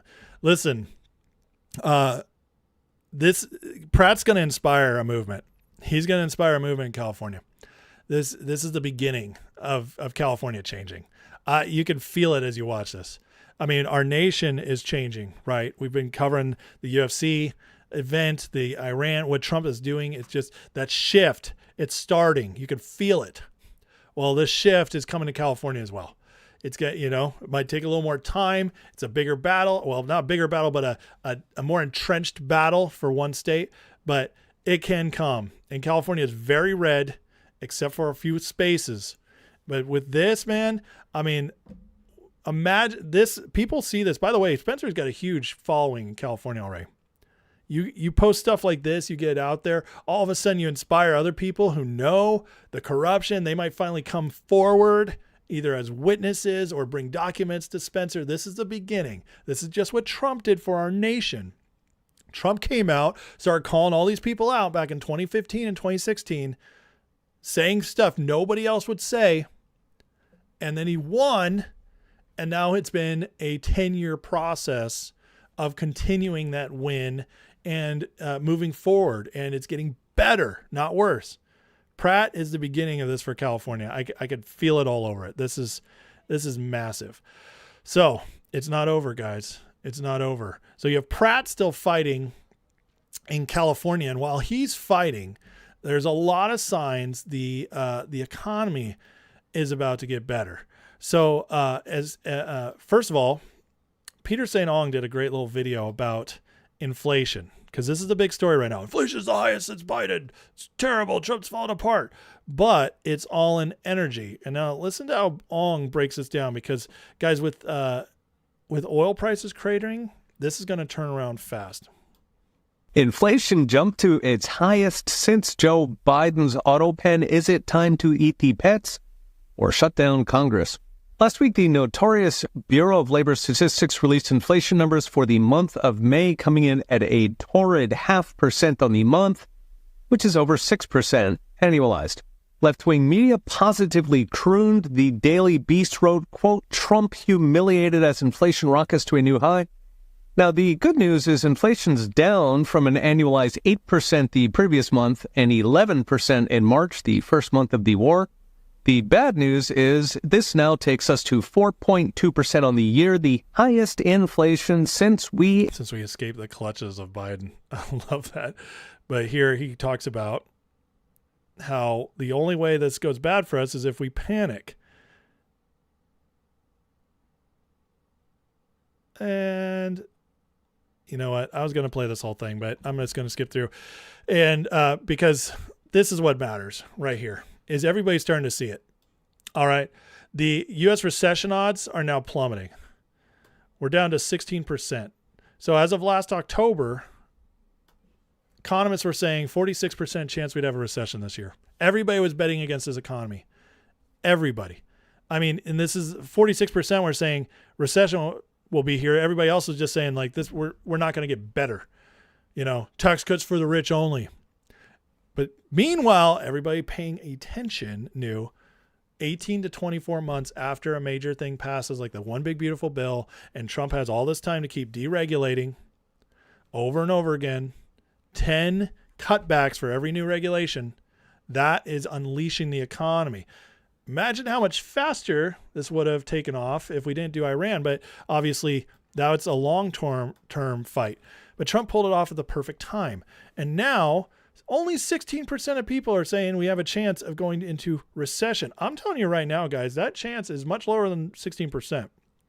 The boom is getting ready to start because all that inflation that's been going on is energy affected. Trump had inflation low coming into this year. In January and February, inflation numbers were low. They did not spike until oil went up because oil affects everything.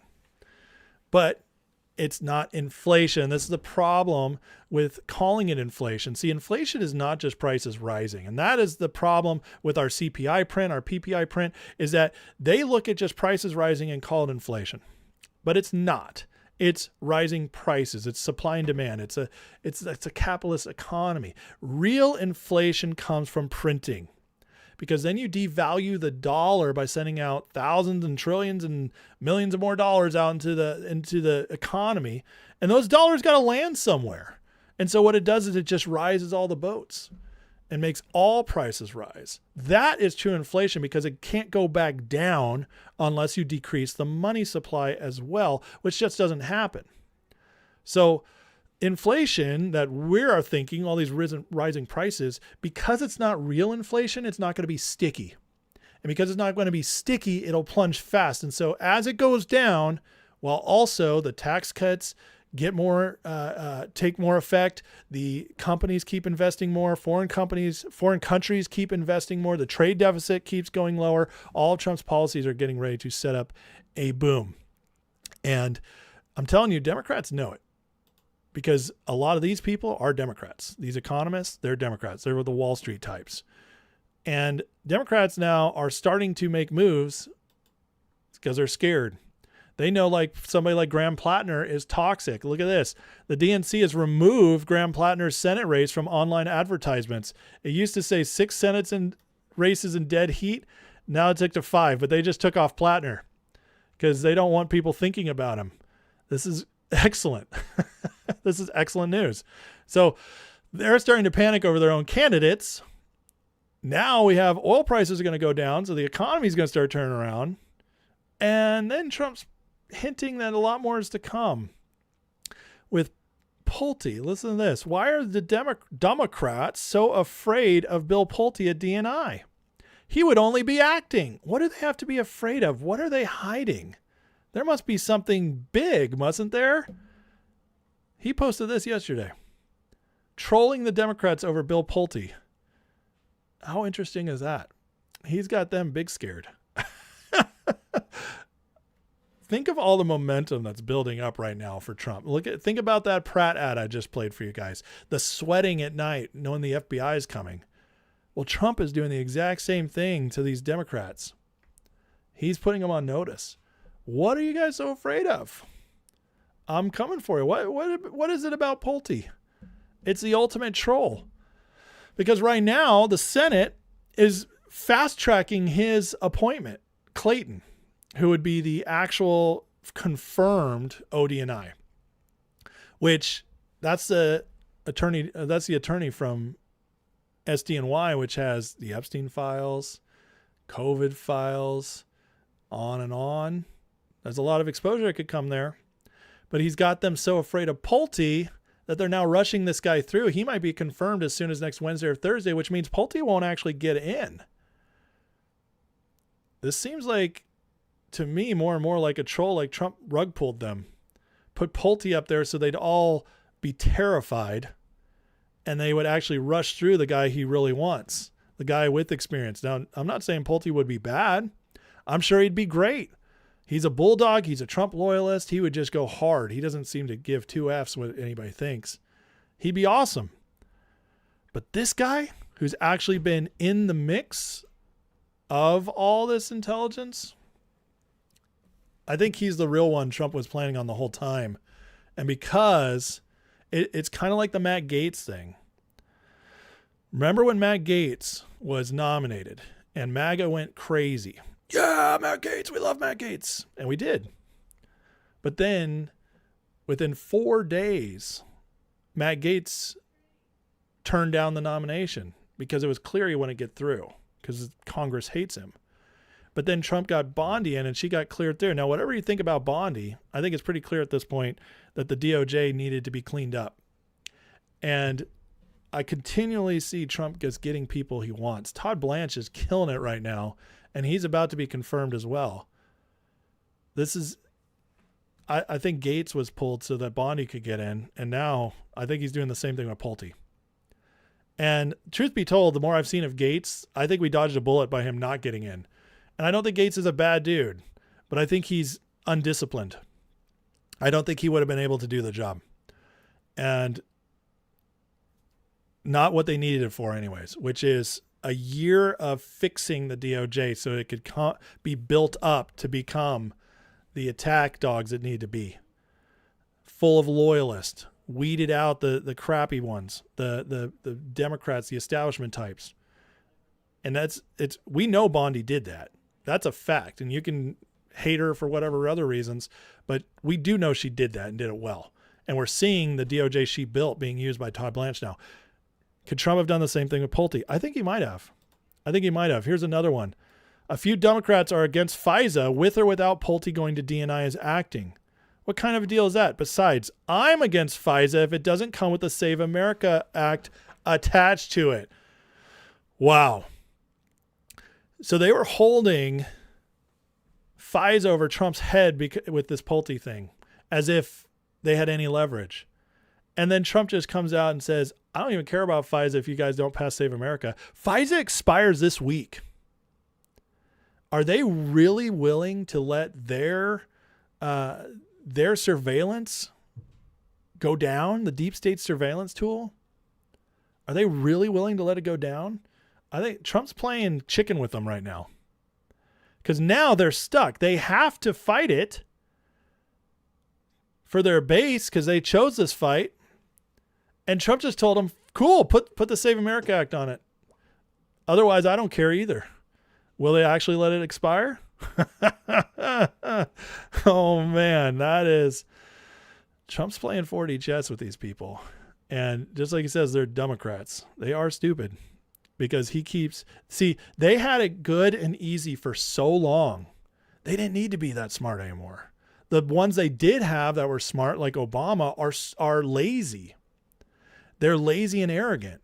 And so their time is gone. And they don't like being called back into battle. Obama doesn't want to do all this. He thought he could do his job and retire and live well the rest of his life on top of the world. Go off in Martha's Vineyard. Kill chefs. Drown chefs. Obama never wanted to come back. They have to keep dragging him in because they don't have anybody. Kamala Harris, joke. Gavin Newsom, joke. They don't have a leader. That's why they have to keep going back to him. These people are stupid. They thought they were so well entrenched for so long, they weren't ever going to have to deal with somebody who could outmaneuver them. They didn't think they'd have to maneuver. Trump is just playing with them at this point. It's beautiful. So now they're stuck. The deep state has to make a choice. Can we get FISA through and hurt and piss off our base? Because Trump's going to keep Pulte or this other guy. And we still risk it getting passed because he's now saying he won't sign it without the Save America Act. It's unbelievable. It's amazing what he's doing. So this is going to be a very interesting week to see what he pulls off here. Now, Trump's pulling all this off, and we could tell there's some, this maneuvers, this possible justice stuff ramping up. This is all going to hurt Democrats. And meanwhile, Harry is starting to notice the polling's getting worse for the Democrats. Harry, tell us about it, brother. I mean, just take a look here. Okay, this is Congress National June polls, Dem leads, and this is NBC News, midterm years with the GOP press. Look at this. They're up by 5 points, but that's half the lead they had back in 2018 when it was 10 points, and less than half the lead they had back in 2006 with 11 points when Democrats took back the House in both of those years. And now the Democratic lead is on a single hand. 1, 2, 3, 4, 5 points. And it's this type of lead where you say, you know what, Democrats are ahead, but don't count your chickens just quite yet. And Harry, we've been talking about this. As time goes on, you and I have kept on looking at these numbers saying it just doesn't look like the numbers we've seen when there have been waves for Democrats in the past. What are the trends in the other polls? Yeah, okay, so this is not just one poll in which we are seeing. By the way, do you know how much it's got to hurt them on CNN to admit that? Guys, we're not seeing the blue wave numbers. We're not. And by the way, 2 polls came out last week who have this only +1. They have to have a +5 to 6 in order to win because the Republicans have the redistricting advantage now. So they are scrambling. CNN is panicking. And thank God we have Harry, who's hilarious, to break it down. Seeing this, there is this group of pollsters that are out there that are just not showing the wave you might expect given where the president's approval rating is. Okay, what are we talking about? We're talking about NBC, Marquette University Law School, in Ipsos. Look at where they were January and February, and look at where they are May and June. NBC, down a point. MU Law, down 3 points. Ipsos, basically staying the same. So the Democrats hold these leads, but again, you have this group of pollsters that are out there where this lead, simply put, is not matching what you might expect if you're expecting a Democratic wave. And that's sort of in a vacuum. What about in a year? That's sort of in a vacuum. Now they're going to try to, give some good news in it. But regardless, it's bad when CNN's reporting it. Because all we've been hearing is be a blue wave, right? That's all we've been hearing. But as I always say about Harry, who's my favorite New York Jew, always, Harry, he's such a geek. He's such a data nerd that he always he goes to this. He chooses the data over his politics. I love him for that. He cracks me up. And so he brings it to these guys. They don't know what to do with it. They're like, okay, how do we spin this? They don't like it. But guys, I'm telling you, listen, I say this all the time. Polls are fake, but the trends are not. That's why polls are important. That's what they tell us. Okay. And everybody who's been watching my show since the 2024 election know this. that, I called the 2024 election perfectly, House, Senate, and presidency. Why? Because I understand the polling, how to read the trends. It's not one poll in itself is a lie. 10 polls with a trend are telling you a truth. It's about finding what that truth is. And so that's why I do this poll stuff, okay? Because I know it, some of you guys, it drives you nuts because polls are lies are, and you're right, but the trends aren't. And so these are all left-wing polls. NBC, Ipsos, a law poll, of course, is going to be leftist. CNN is leftist. When they are having to report that the polls are down and it's +5, that really means it's probably tied or less. Now, because you also got to factor in the fact of the election fraud. They wiggle things around to make it look like the polling was at least close at the end. That's what they do. Okay, that's because they got to keep them in. So it kind of gives you an idea of what they feel is possible. That's part of what they're telling you as well. So that's why they're not completely lies. This, if you took away all election fraud plus the actual trend, I would say nationwide, even with the Iran war, even with the MAGA fighting, even with the oil prices high, it's honestly probably Republicans +3 right now. But that won't show up at the end unless we fix the election stuff, which Trump is working very hard to do. And I do believe already with what he's done and what we're about to do, that fraud, it's not 100% solved. We need Save America Act to even get it to 90-95% solved. But with what Trump's already pulling off with the USPS and watching the polls and stuff, I believe it's 45 to 60% solved. And this is why. Listen to this. This is a big one. Listen to what Mark Wayne Mullins says is coming with the midterms. Of course, the Department of Homeland Security has historically played an important role in protecting our elections. The president recently signed an executive order to build a state-by-state citizenship list of eligible voters. What is your department, what is DHS going to do with voter information? Well, we're going to make sure that our Constitution is upheld, meaning that only citizens of the United States are voting. That's the most important thing we can do to protect the integrity of our election. Our federal election cycle is the most important thing we can do for America. It's what saves America, which is why the SAVE Act is so vitally important. What we want to make sure is that every vote actually counts, that we're not having games like you might see in sanctuary cities. I'm not saying they are, I'm just saying, but why wouldn't we want to make sure that it's safe? People say that the Democrats always want to throw out the Constitution all the time. Well, great, let's throw out the Constitution. It's very clear that, not throw it out, but throw it out as an argument. But sorry, I'm glad you had that look on your face. That did make me raise an eyebrow. I know. Yes. I meant throw out the Constitution as an excuse. Is say that if we're going to actually live up to the Constitution, which is what we all swore to uphold, then one thing that is vital that we can't argue about is the only people that should be voting in federal elections are true American citizens. That is clear. And so what the president is doing and what we're wanting to do is make sure that those individuals are the only ones voting. The Heritage Foundation has... ICE agents at the polls, anybody? What do you think? Mullen is considering it. ICE agents at the polls. Now that would be massive. Now it doesn't fix the mail-in problem. It doesn't, but that might be fixed by the Supreme Court. At least how much do we need come in late? Supreme Court's about to solve that, which maybe we get that decision this week.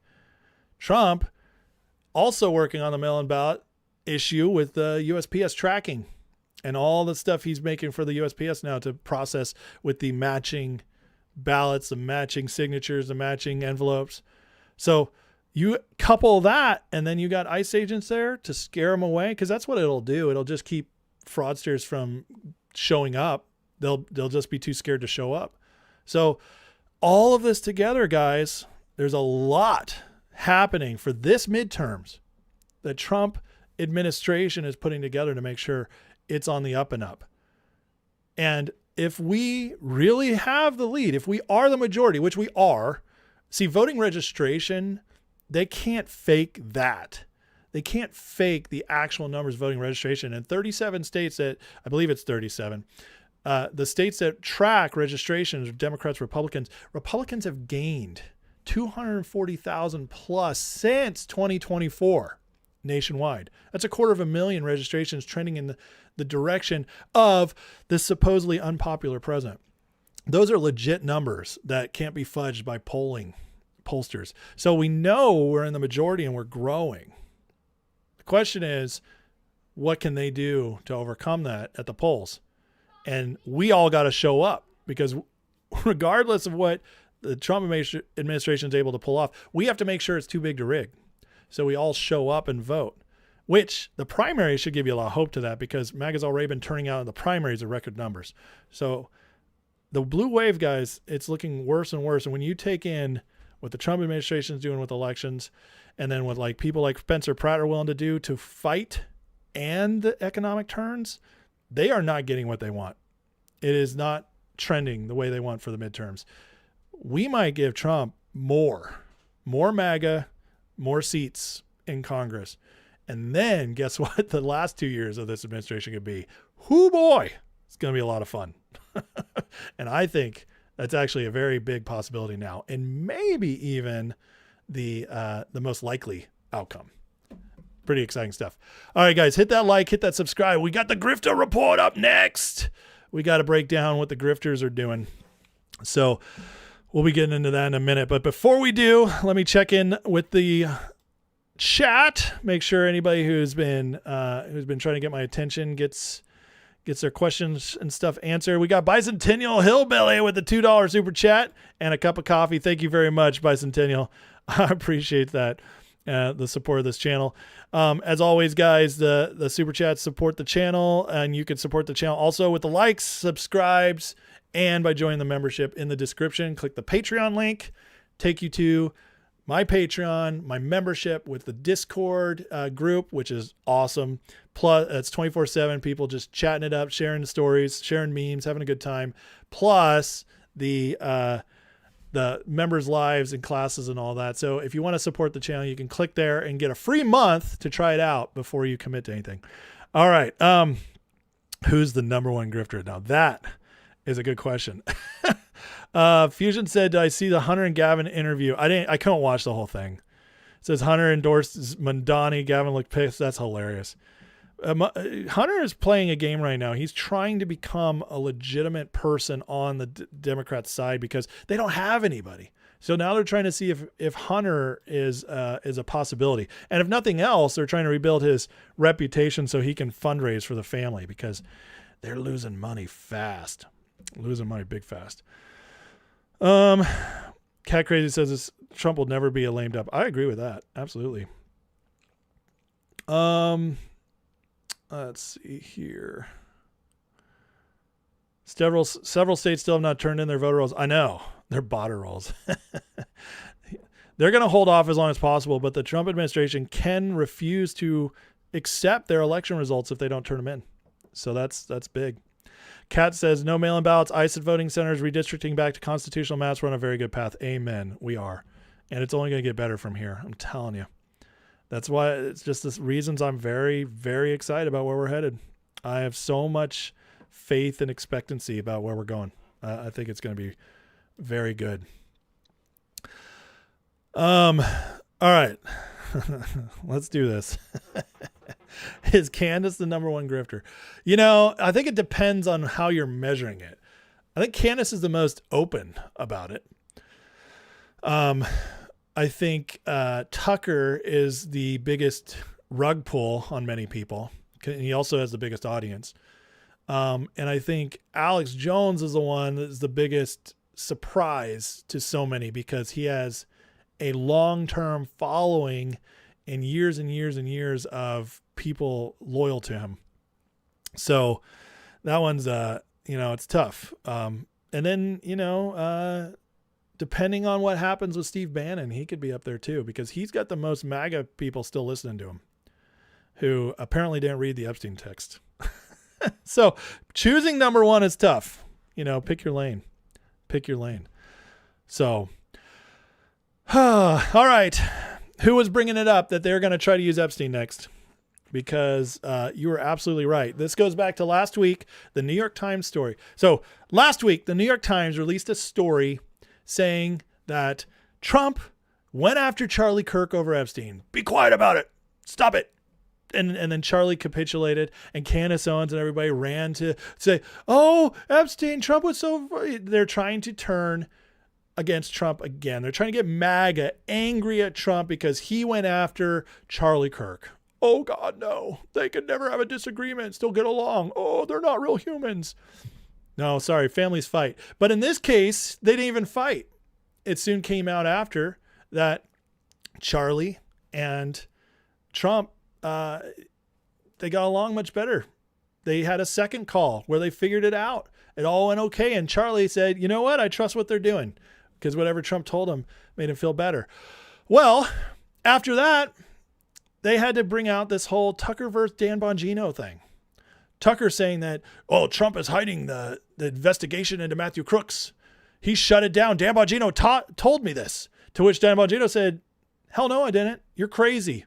And then Dan Bongino went to reveal the actual text to prove it, which we'll be showing here in a minute. But Candace, amidst all this, did an emergency show on Friday night because it's time to really push these things. We gotta come out with our new PSYOP, guys. We got this trend for MAGA. They're winning too much. There's an Iran deal coming. We got to find something. And what does she do? Well, covers Tucker after Bongino has already brought out the text. Doesn't matter, because truth never matters to Candace. She brought it down and said, Tucker lets the bag out of the bag regarding Butler. Dan Bongino melts down and seems like he's lying. Seems like he's lying. What a funny thing to say. Weird way to put it. And then I suddenly have a memory about Charlie, deeply troubling regarding summer 2025. I suddenly have a memory. Guys, if I ever, for one of my live shows, try to get you to watch by saying, I suddenly had a memory, come check it out. Please don't watch, because at that point I have lost my mind and really have nothing good to say to you anymore. I'm just making stuff up. Just like Candace made stuff up about Charlie Kirk coming to her in a dream as a ghost. Save me, Candace. Save me, Candace. Candace, expose them. Expose them. Tell them the truth about my death. I am the ghost of Charlie Kirk. This is insane. This is what this woman is doing. So, but you can tell with this emergency show that they're really trying to double down on this stuff. I mean, these are absolute just direct attacks against Trump as the leader of MAGA. And Candace wasn't the only one jumping on it. Alex Jones.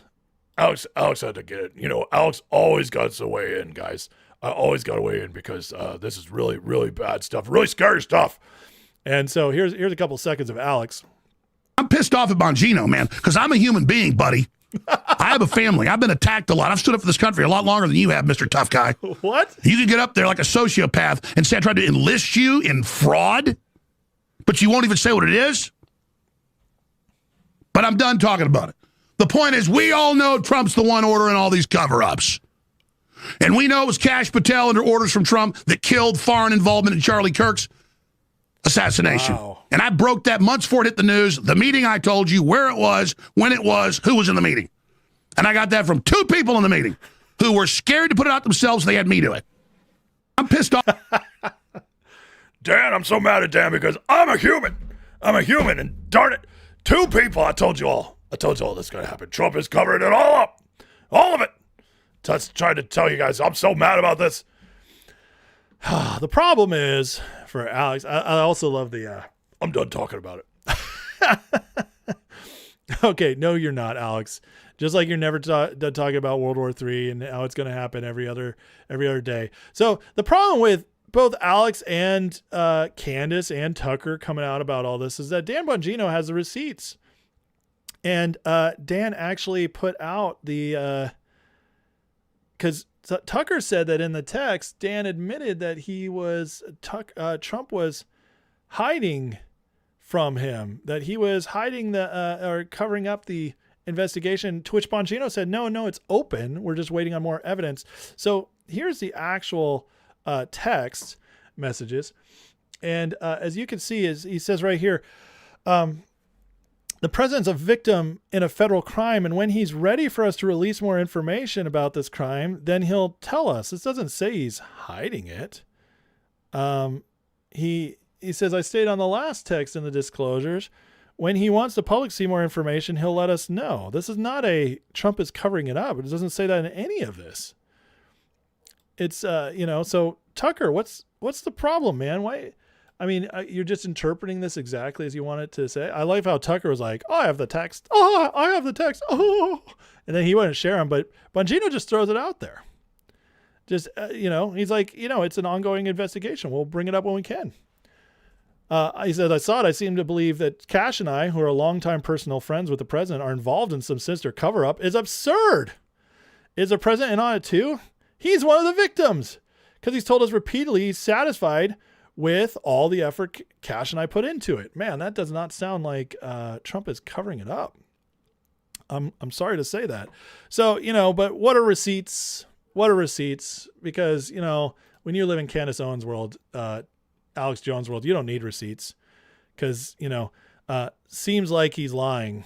I don't know. Did he make up those texts? I don't think so, but leaking to the New York Times about Epstein. Okay. Yeah, this is great, but it sucks when you don't have receipts, right? But unfortunately, they do, and this is hurting the grifters. And the receipts continue to hurt the grifters, as even Patrick Bet-David now is coming out and directly contradicting Candace Owens' narrative about Erica Kirk, as he spills some of the deets. So I talked to the estate planner of Charlie and Erica Kirk. This is a man that's a good man that Tom's known for almost 2 decades. Good guy. This is not a bad guy. This is a good guy. Other guys. And I had a call with the board member, Doug. We had a good lengthy call. I don't know what it was, maybe a couple weeks ago, 3 weeks ago, when we had this conversation together. And I do believe him that Charlie, in his trust, put that he would want her to run the organization. I said it's Doug DeGroat. No, they know that because they publicly announced that he's one of the board members. And guess what? That's what Charlie's wishes were. Now, when he says that, or you don't. So if you say, I don't believe that it was in the trust, that's your problem. Yeah. So it's in a trust that Charlie left behind that Erica was to take over TPUSA, which is one of Candace's big lies. But you guys just see it all just keeps falling apart on them. It's insane. These people just get worse and worse. I mean, it's like this whole, I showed you last week with this panel with Owen Schroyer and Clint Russell and all them making this, we don't want military in Iran. Those should have never been there. And the guy's just like, they weren't military. It was the embassy. And Owen Schroyer just doesn't listen. He just keeps shouting at him. Well, Clint Russell was there too. And Clint Russell followed it up after getting back and getting just destroyed in this debate, looking like an idiot. He had to come and make his announcement right before Trump signs the Iran deal that he loves the JCPOA, the Obama deal with Iran, which is, one of the craziest deals ever. And this guy's a libertarian. He's not supposed to like this kind of stuff, but he speaks for all these libertards like Dave Smith and Scott Horton. These guys who are out there grifting like crazy. But he says, Obama was absolutely right. It was the best thing he ever did. I stand by every word of it. It tells you everything you need to know about this propagandist. Even when he shares a video, he lies what was said. I love this debate went so badly for them. It doesn't go badly for anybody when you call an embassy military dummy. Iran honored its side of the JCPOA. This is how stupid these people are. Okay. So even those of us on the MAGA side, when we're watching Trump sign this deal with Iran and make this deal with Iran, we're all like, you can't trust Iran. But what you can do is create enough leverage and corner them with all these other countries, with the economics, with the military. You can corner them and force them into something, and then you just have to have a mechanism to enforce it. That is all possible. It's not about trusting them. Whereas the Obama deal was all trust me, bro. Here's a bunch of money. Please don't make nukes. Cross our fingers. That was the Obama deal. And these people like this, for them to think like you cannot enforce, this is the whole libertarian ideology now at the top. You pretend that everybody is just like you, America, where we're honorable and we're a democratic people who don't want to get in fights.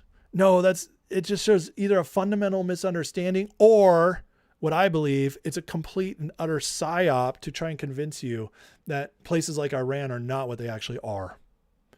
And this is what they push. Iran honored its side of the JCPOA, had regular IAEA inspections verified by the U.S. State Department. They were not enriching above 3.67% until Trump tore up the deal. It's not true. Tulsi Gabbard even admitted they were at 60%. So these people, man, the absolute lies. And while they're out there lying and trying to knock off, like make the Iran deal look bad, while they're trying to, lie about Bongino, lie about what Trump's doing, bring up Epstein again, they're also now attacking the UFC event. And why? Ask yourselves why. Because it's effective. Because that UFC event made us feel like Americans again. It made us feel patriotic and excited to be American. It made us think, wow, we can do this. Wow, we're back. That is very, very dangerous to the deep state, City of London, globalists, left, whatever you want to call it. It's very dangerous to them, because once Americans start believing again, it's over for them. And I believe it's already been over, but it's just spreading. And now it's getting worse and worse for them. It's going from it's temporarily over, we're being pushed back, to we will never be able to come back. That's why you go after the UFC event and try to lie about it. At the UFC event, Sean Strickland swarmed by cops and hauled away after sneaking in.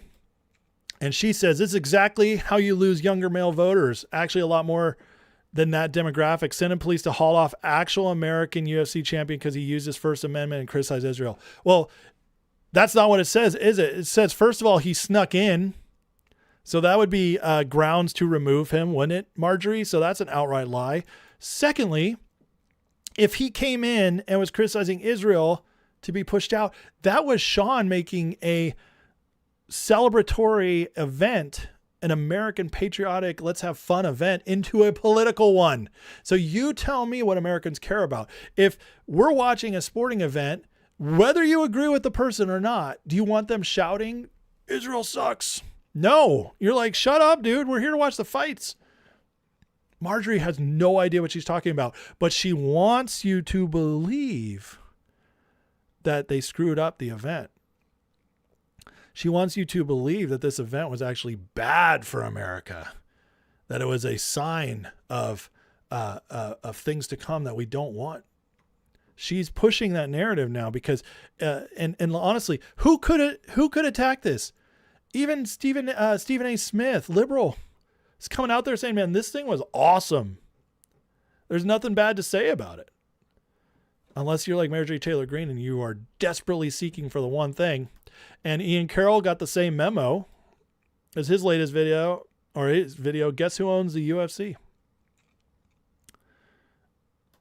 That's what they want you to do, guys. They want to take down everything that's pro-America. And this is, by the way, this isn't his latest video, I don't believe. It's an older one. But the point still stands. The UFC was dangerous to them. It's dangerous to their narrative. It's dangerous to what they want to push. And last night showed it.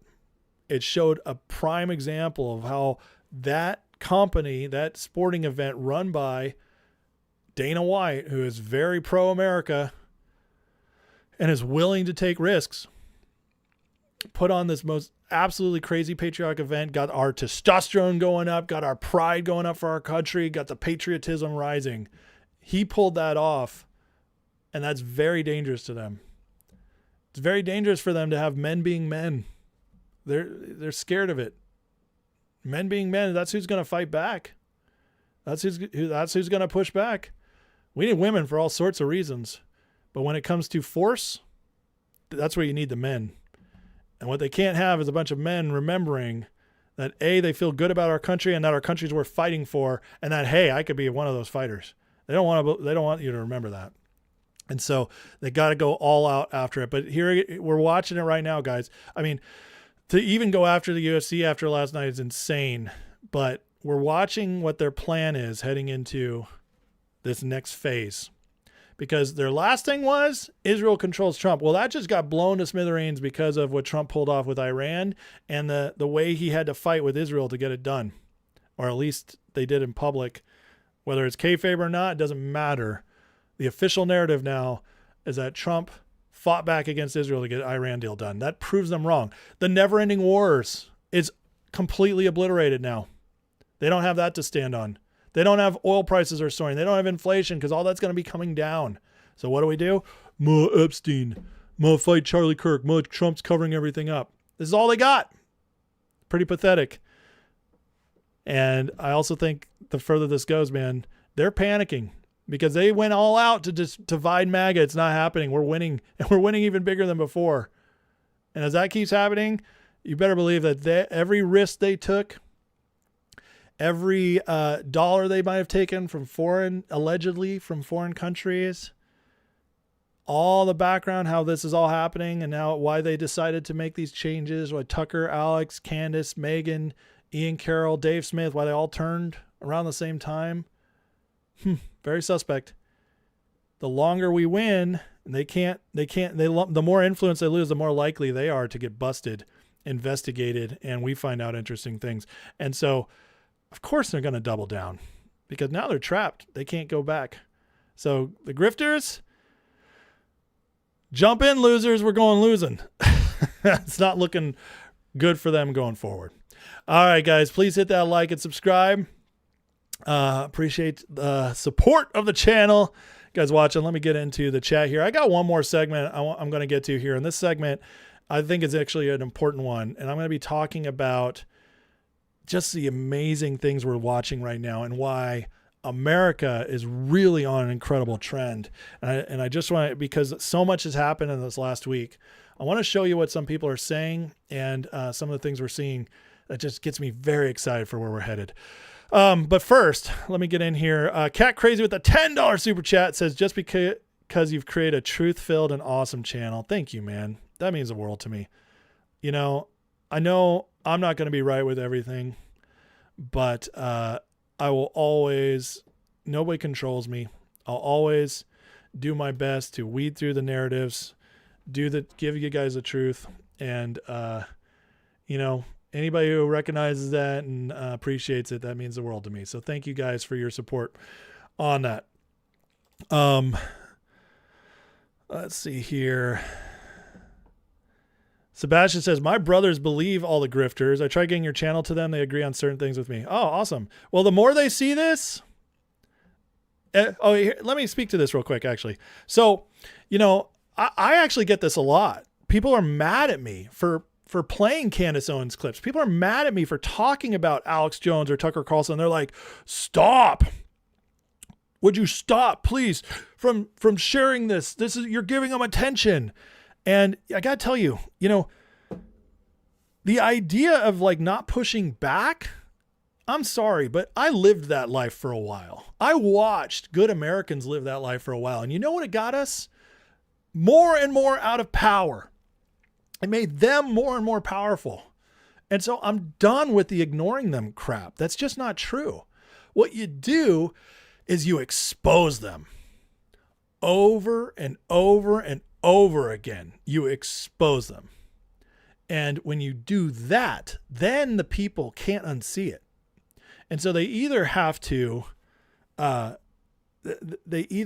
confront that and say, oh my God, I was wrong.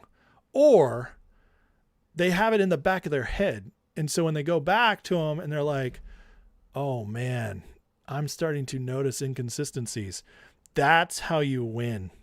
So I'm always going to expose these people as long as they are worth exposing. So because there's a lot of people are duping. And as people keep saying, like Threads says, my brother-in-law's a masshole glazer. See, I mean, I'm saying you got like Thomas Massey, one of the biggest frauds out there. And you know what? If I'm wrong and it all turned out they were all playing a game and they were actually on Trump's side and they were being used for another purpose, great. I'd love to be wrong, but that's not going to happen. I'm just telling you right now. Yeah, the only way to win is offense, and that is exactly what Trump taught us, right? Trump taught us that. DJ says, that was me. I believe Trump camp is withholding Epstein files in order to get the deep state desperate enough to campaign on the files, hoping Trump doesn't call their bluff, but he will. Maybe. Yeah. Do I think there's more to the Epstein stuff? Absolutely. Do I think that it was necessarily in those files? No. And that's the difference. And we'll see. We'll just see how it all turns out. Anybody else real quick? Kat says, they've tried to destroy the alpha in all of us because they know we're the most patriotic, most likely to fight for our constitutional rights. Absolutely. Absolutely. Okay. All right, let's get into this next part. And as always, guys, please tag me if you got questions or comments. But this segment I really want to get into. And I'm glad I waited. I was actually going to do this segment last week, but then a couple other things have happened since then that make me enjoy it even more. So, okay. After this last weekend, I feel more optimistic about the future based on what happened with Iran, based on the UFC event. It just feels like America's back and we're trending in the right direction. I love a lot of what Trump's doing. Pretty much everything he's doing, honestly. I can see where he's going with the economy and all that. And I've been one of those out there pushing that the future is bright. We are trending in the right directions. We are at the beginning of a generational shift. And I believe, friends, that this idea, more and more people are starting to see it. And Cynical Publius, who is one of the best follows on X, just a great thinker, former military, wrote this yesterday, said something miraculous is happening in the USA and the world thanks to the World Cup and USA's 250th. I'm not sure quite what it is. I have to give it more thought. I think it has something to do with the world realizing managed decline is not necessary, with Trump's America as the example. And I think it has something to do with more Americans not being afraid to be patriots about their nation, their culture. It's more than that, though, I have to ponder. Well, he wrote this before last night, the UFC event, which was absolutely insanely awesome and proof he was completely right on all this. As it's estimated over 100 million people watched last night and saw people being unabashedly patriotic, unashamedly pro-USA, unashamedly masculine. It was wonderful, and it was exactly what we needed to infuse back. Unashamedly celebratory. No more feeling guilty for being America. Just embracing it and embracing our traditions and what we love about this country. Now, this is kind of an idea of what, as Publius says, like more is coming, but look at what's already going on. This is a great list by this unseen account. It says doomers must have mental whiplash at this point. China kicked out of Panama, Venezuela secured and friendly without a war, EU and Canada whimpering like babies, no Russian tanks across Germany or Europe, no World War III, China in deflation, Taiwan still free, Gaza ceasefire, Israel standing, BRICS on the back foot, right-leaning governments being elected across Central and South America, Iran military defeated, men who ordered deaths of thousands of American soldiers in Afghanistan and Iraq sleeping with 72 goat virgins, Strait opening up, no forever war in Iran, no boots on the ground, no U.S. recession, gas prices falling, oil falling, jobs expanding, flyover country booming, lower taxes, secure southern border, deportations continuing, no empty shells or empty oil tanks, SPR isn't dry, barnacles didn't end the world, trade continues with tariffs, fraudsters arrested, millions no longer on food stamps, redistricting, GOP tightened up midterm, Trump in office, ICE and Border Patrol fully funded, stock markets at record highs. Do I need to go on? There are about 100 more domestic policy I could list, and it hasn't even been 2 years. I love this. It's absolutely true. Not enough people are celebrating the wins enough. This is enough. He didn't even I don't think he put the lower drug prices in there. I mean, there is so much that's happened that this has already been the greatest presidential term in modern history. And it's been 17 months, 17 months. And this is the greatest presidential term in modern history, maybe in history period so far.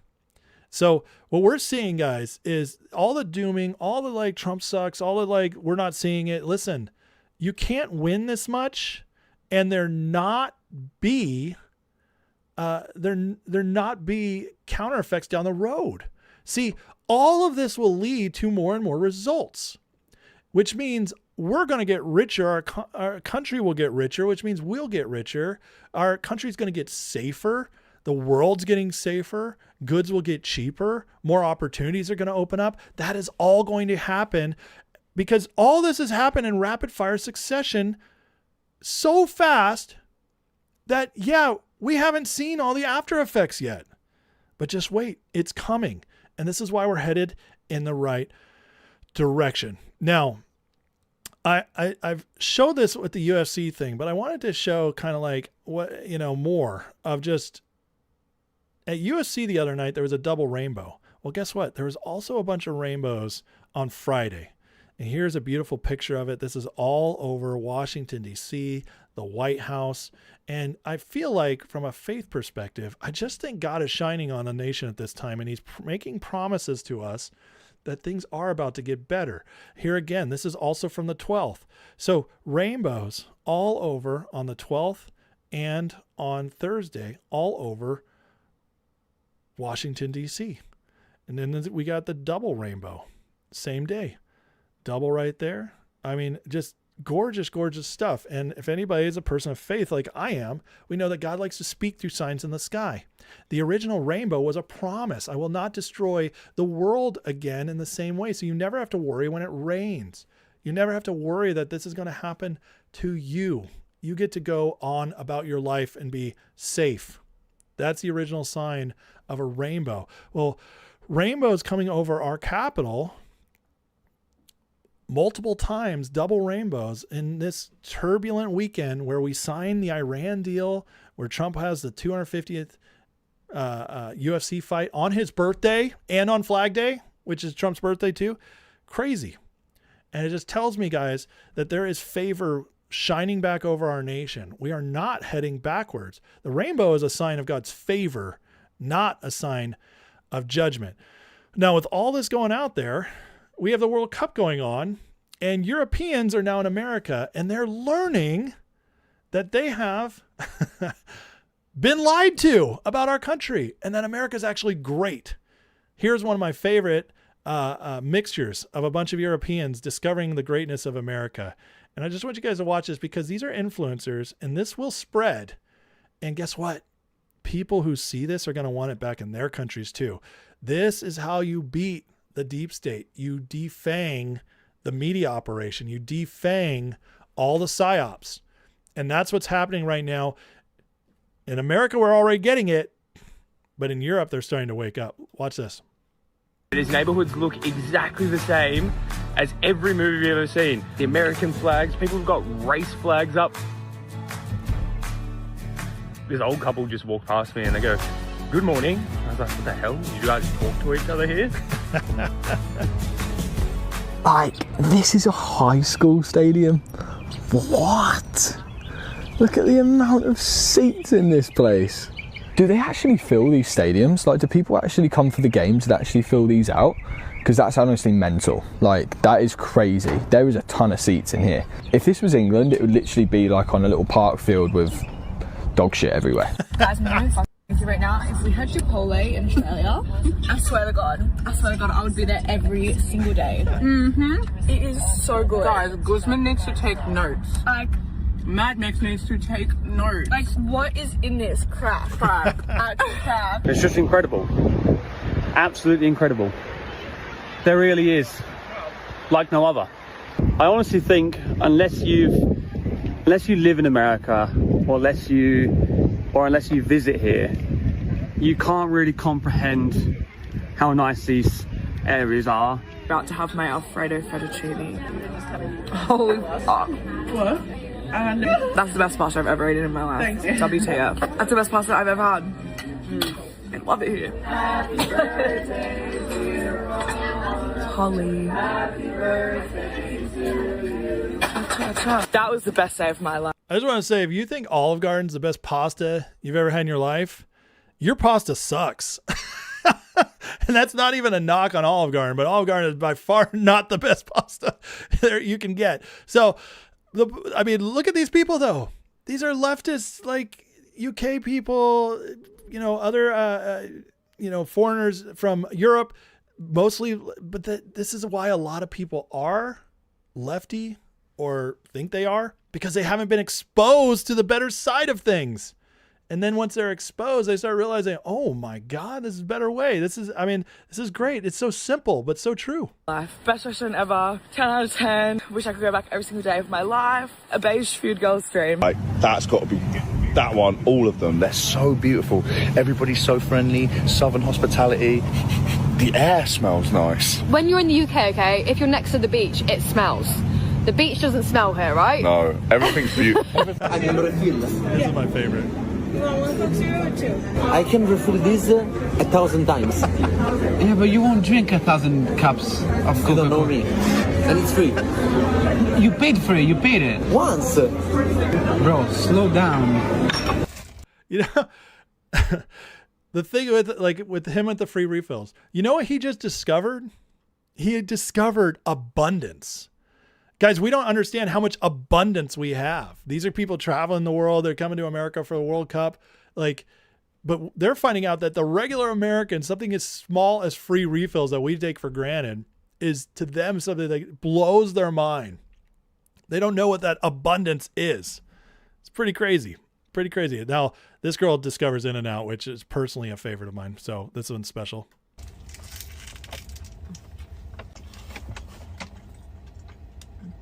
It's the best burger, honestly. She's It's right. so good. In-N-Out is the and best. then I also got I'll fight anybody who says the otherwise. animal style fries and the diet lemonade for balance. It's pink. I just love it here. And they give to fight human trafficking, which is awesome. They have Bible verses on the bottom of their cup. Never. Good if you can see. But yeah, look at that burger. It's so good. And then we've got the sunset. I love America. I can never leave. I cannot live without this food. I've been back home in the UK. I haven't felt like myself, which sounds so crazy. I now live for that adventure, that crazy lifestyle, that meeting new people, seeing new people every day, and I just long for it. And in America, it is so amazing. Oh, seriously, Americans, what have you done to me? You guys hear it though? There is something special here. No matter how far we fell, how bad things got, there's something special here. And we need to remember that. We need to be proud of it. And now the World Cup coming here. Listen, World Cup hasn't been here since 1994, 32 years ago. There was no social media then. This is a huge game changer now that all these people are coming here and what they're discovering. And by the way, it's Trump's America they're in. They're falling in love with Trump's America. Do you understand what a big deal that is? This is mind-blowing for these people. An awakening is happening. You cannot deny it. You cannot ignore it.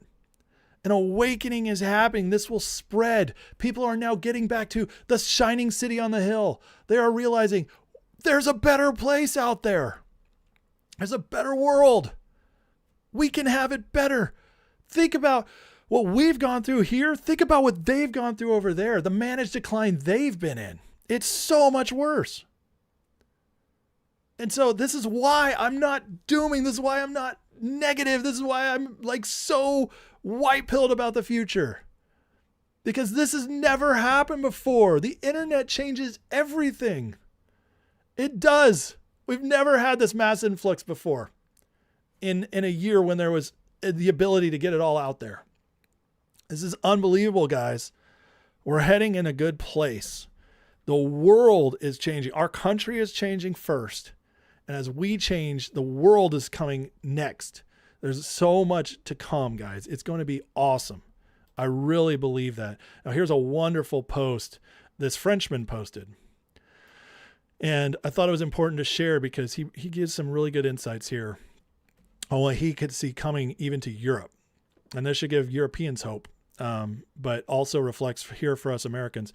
I'm often asked if I really believe the West is going to win. So I did the math coldly with data, not hope. Here are the odds. First, let's concede everything needs conceding. Wokeism still holds universities, holds administrations, holds entire generations of college-educated millennials, settled into mid-level positions 30 years. Only 5% of companies have scrapped their DI programs. The rest have changed labels. Vocabulary dies, nomenclature stays in place. Now look at the curves. Economists measure the presence of woke ideas in 4 areas. Public opinion, media, universities, companies. Everywhere the same curve. Rise in 2015, peak, that's Obama. Peak under Biden, and continuous decline since. We already peaked, guys. We're reversing. White privilege appeared 2.5 times per million words in the major American press in 2020. 3 years later, 0.4. Among American students, non-binary identification has been cut in half between 22 and 25. Support for BLM's collapsing. Ideology doesn't die when you refute it. It dies when you stop recruiting, and it stopped recruiting.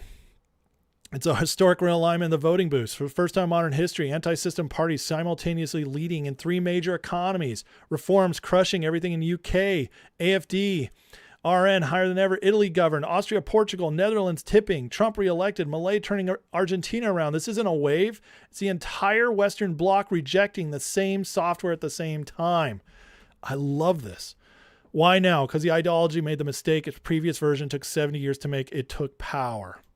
Opposition ideology is irrefutable. Ideology and power produces results. See, guys, we finally saw what they wanted to give us. We finally got to see like all this anti-American sentiment of like how screwy we were. They got power and they just made it so much worse. And down here he says, wokeism is a political economy of scarcity. It needs gatekeepers who control access to careers, commissars between you and the outcome. Sounds like communism, doesn't it? Needs spots to be scarce for the redistribution to make sense. Its peak was COVID. Populations immobilized, depend on official channels, every interaction subject to authorization. Peak of the globalist project, woke peak fall in the same year and all the data. It's not coincidence. It's the same phenomenon. Now, this is interesting about AI. For all you AI doomers. AI destroys all 3 pillars at once. It pulverizes degree as a toll, replaces organization, commissars with individual and their agents, breaks zero-sum game by creating cognitive abundance. Ideology of scarcity management doesn't survive the end of scarcity. Economic Marxism didn't survive the glorious 30. It had to mutate into cultural Marxism. This time, the mutation has nowhere to go. AI also attacks the narrative monopoly. One single condition, AI remains in the hands of builders. A captured AI would be the opposite. And that's what we see a little bit, right? But it's not going to stay captured, just like the internet didn't stay captured. These things always get down to the people. Here are my odds laid out publicly. Loss of woke cultural hegemony by 2030, 90 to 95%, because it's almost already done. I agree with this. Loss of institutions by 2035, 50 to 65%. That's the battle of the decade, the toughest one. Civilizational victory by the West by 2040, 60 to 70%. Condition on single variable, who writes the values into the machines. Elon's going to be a big part of this because he's going to make it, hit Grok and all that makes it so the other AIs get exposed. And with Trump in charge and whoever comes next, which will be another Republican, MAGA Republican, they're not going to be able to do this. Probability in 15 years, we'll look back on 2024 as a historical peak of wokeism. Its own 77 maximum extension just before the ebb, 85%. I love this. And it's more than just the wokeism, but there's a lot more to this. Okay. But I completely agree with them. So while this is happening in the West, you know, our number one enemy that we were told of anyways, China was supposed to overtake us, right?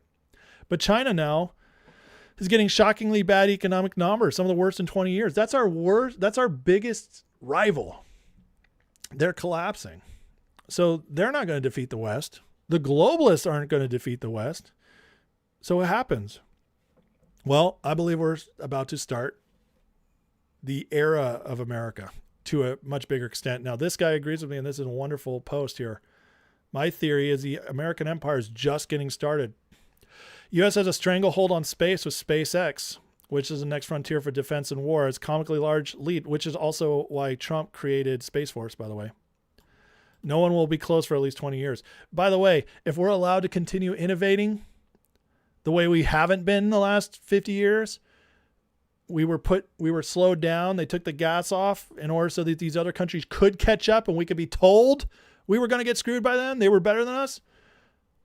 No, and this time you unlock us and keep us unlocked, and we hold this lead and we never let it go. So in 20 years, we'll be further along too. It's the leading power in AI by far, in models and chips. China's catching up fast with the U.S.'s inherent mechanism that will increase the likelihood of winning in the end. Free market plus capitalism plus free speech. Free market plus capitalism allows for brutal competition between companies. Free speech allows for AI models to be maximally truth-seeking, which means AIs can and will become smarter than humans to the point where they can tell the truth about its leaders. This is impossible in China. Then you have a country more guns than people and surrounded by 2 massive oceans and 2 friendly neighbors, which means any sort of kinetic takeover is literally impossible. Not to mention U.S. by far the best and strongest military, which we've only discovered even more so since Trump. The only way adversaries can hope to defeat the U.S. is by tearing it from within, by pitting us against each other, which they have failed at. They tried and they failed. And I don't believe I don't believe they could build this up again for another 50 to 100 years. That's how much I feel we've defeated them. And I believe I'll be proven right. This is why it's virtually guaranteed all division, hatred, polarization you see within the country is fomented by China, Russia, psyops. Well, City of London. He's not all the way there yet, folks, but that's okay. That's okay. His trend is correct, in my opinion. I'm not saying these aren't naturally happening. America's far from perfect, but it'd be naive to think our adversaries aren't pouring millions of gallons of fuel on a fire. 100%. And we're finding the left is much smaller than we were led to believe, especially once you take away their money. As long as the American public can exercise free speech, has a protected Second Amendment, capitalism, free markets continue to function, and populace is aware of how awesome America really is, it's literally impossible to stop the U.S. trajectory to global domination in the coming decades. It's the bottom of the ninth. Game is tied. U.S. has the bases loaded. It's a 3-2 pitch. All he needs is a home run, and we win for the rest of the century. I would say that we got our home run in the 2024 election. The question is do we keep our foot on the gas? To me, that's the only question. We won, and we're going to keep winning as long as we want to. And the White House gets this. See, this is the pinned post on the White House's page. They posted it in March, and they pinned it, which means it's the first thing you always see when you get to the White House's page. And it says, the revolution that began in 1776 has not ended. It still continues. Because the flame of liberty and independence burns in the hearts of every American patriot. Our future will be bigger, brighter, better and bolder, more glorious than ever before. But this is the key right here. Revolution has not ended. It still continues. They get it. And we are seeing it through. Trump is seeing it through. The MAGA movement is seeing it through. And Trump's not alone. He's now brought with him the crew of people to rise up as successors. We're building this movement. We are growing. MAGA's growing. It's not going backwards. See, I contend many times that we were at the edge. And if Kamala Harris had gotten in, or if Clinton had gotten in before her, we would have been screwed. They had built it up to a tipping point. And which way we were going to tip depended on that election. Donald Trump's miracle in 2016 set them back. Biden tried to accelerate it. And in doing so, he woke up the country more to what we don't want.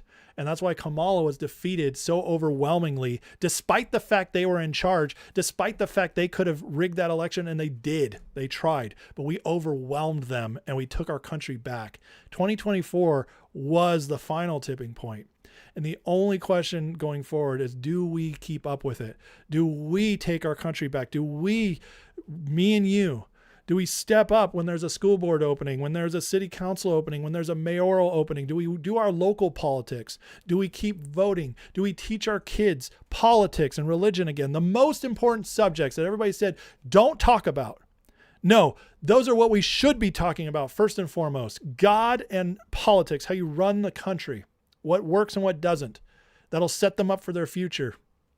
Talk about what matters. Do we do that? Are we willing to no longer let them dictate the terms? Are we willing to be offensive and bold, but still loving and gracious? Are we willing to build great things, or are we going to step back and say no? Are we going to step back and say, no, all I care about is myself? Oh, I'm just waiting for Jesus to show up. Hey, how's that worked for you? People have been doing that for 50 years.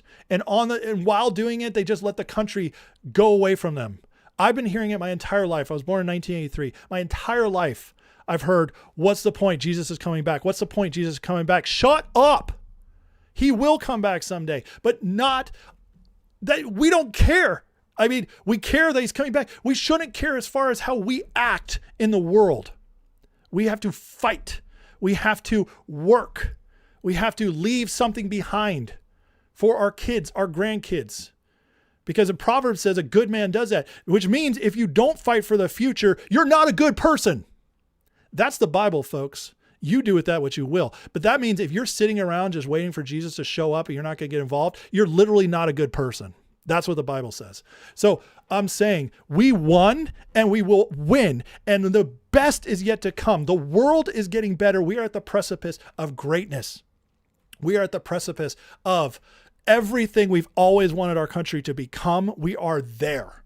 If we don't stop, if we don't give up, if we all step in. And that's it. And it's going to look different for everybody. You might just look like teaching your kids. It might just look like teaching your grandkids. Maybe that's all God calls you to do. Or maybe he calls you to something else and maybe you just didn't want to do it. Well, now it's time. No more excuses.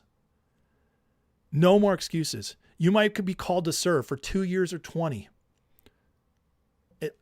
You answer that call because we let this happen on our dime and God gave us our country back. He gave it back to us, guys. He gave it back to us. He's smiling at us right now, saying, take it. Here you are. You have it again. Last night proved it. We are winning and we cannot lose. These people suck. They're stupid. They have nothing. Nobody wants what they're offering. Nobody. And the more people find out about it, they realize, oh my God, this American system, even degraded, is amazing. We want this. We want more. So keep doing it. Keep fighting. Trump, God gave us Trump to fight. You know why he gave us a brash, crude man with a checkered past? He gave it to us because the good Christian, nice people weren't doing crap. They weren't doing anything but preaching at their people. They didn't fight because we all started believing in the West, this crazy belief system that everything has to get worse. And so we gave up our godly duty to be salt and light. We gave up our godly duty to fight for the greatest country, the gift God's given the world. We gave that up. That's our fault. But God listened to our prayers and he gave us a miracle. And the question is, what are you going to do with your miracle? What are we going to do? I believe if we take it on this, if you can't see it, I don't know what to tell you. It is the 250th anniversary of our nation, a quarter of 1,000 years, a massive birthday. And look how it's all lined up. God gave us Trump back because we stepped up, but he still made it happen. He gave us Trump back, gave us our country back. He gave us on the 250th anniversary, the World Cup, so the world could find out what America's all about. He's given us this whole like UFC thing, this partnership where Trump can he can show the masculine men, reignite that fire in them, and it just so happens to be led by a patriot. We're cleaning up the rest of the world. Venezuela, communism defeated. Iran, this Islamic states defeated. City of London, the globalists defeated. He's giving that all to us in the same year. Doesn't mean the work's going to stop. But you can't ignore. I mean, guys, our hockey team, 2026 hockey team, Olympic gold medalists against Canada, the biggest favorite since Russia, the biggest loss of a favorite since Russia in 1980, the Miracle on Ice. We won. Don't forget that. The signs are everywhere. God's favor is back on his nation, and he's asking, are you paying attention? And if you are, what are you going to do with it? If we do all this, guys, we win. We win. And we win for a very long time, as long as we don't let it go. But going back to the original post, guys, I'm not the only one seeing it. People are catching on. As a shift is here. It started, and where we go from here is entirely up to us. But we've been given the victory. It's whether or not we keep it. And because of that, I'm excited. I believe we have not just a couple good years ahead. I believe we have decades of the best America we've ever seen. And we are blessed to be alive in such a time as this. God bless you guys. Please hit that like and subscribe. Appreciate you.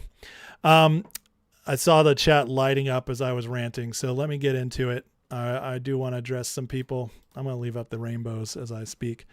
But I did see a couple super chats come in, so let me get to those first. I speak for you with the $10 super chat. Thank you so much. He says, or she says, I don't know which one. I'm sorry. Yesterday was the greatest event I've ever witnessed in the White House grounds. Felt so proud to be an American.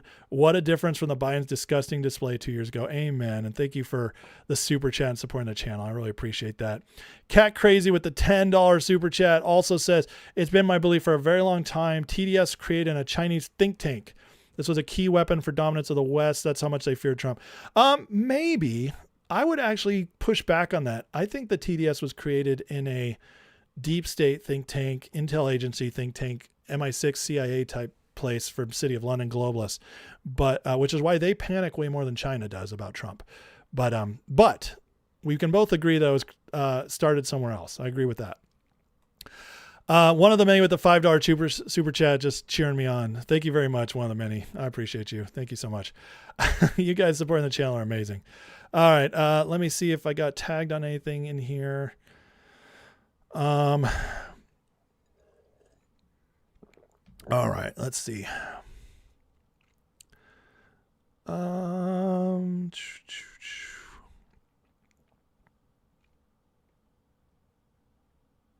Reading Proverbs right now. I love it.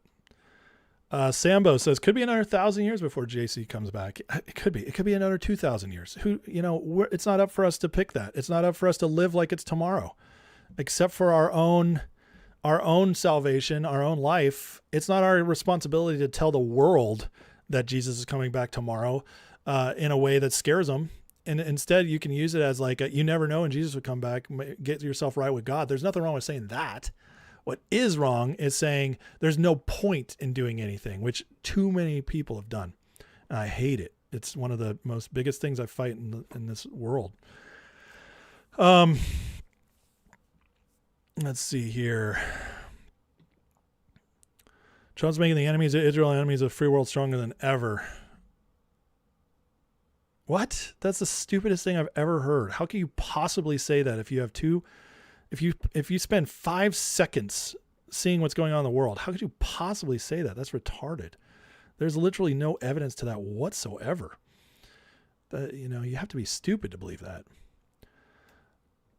Jay Tires, a lot of atheists claim they'll believe in God when they see him. I guarantee if Jesus were to introduce, they'd still deny him. Well, that's exactly right. That's what happened to the Jews in Jesus' time. They denied him. Some Christians think they're forbidden to vote. That is so stupid. I know they do. It's terrible. Trump's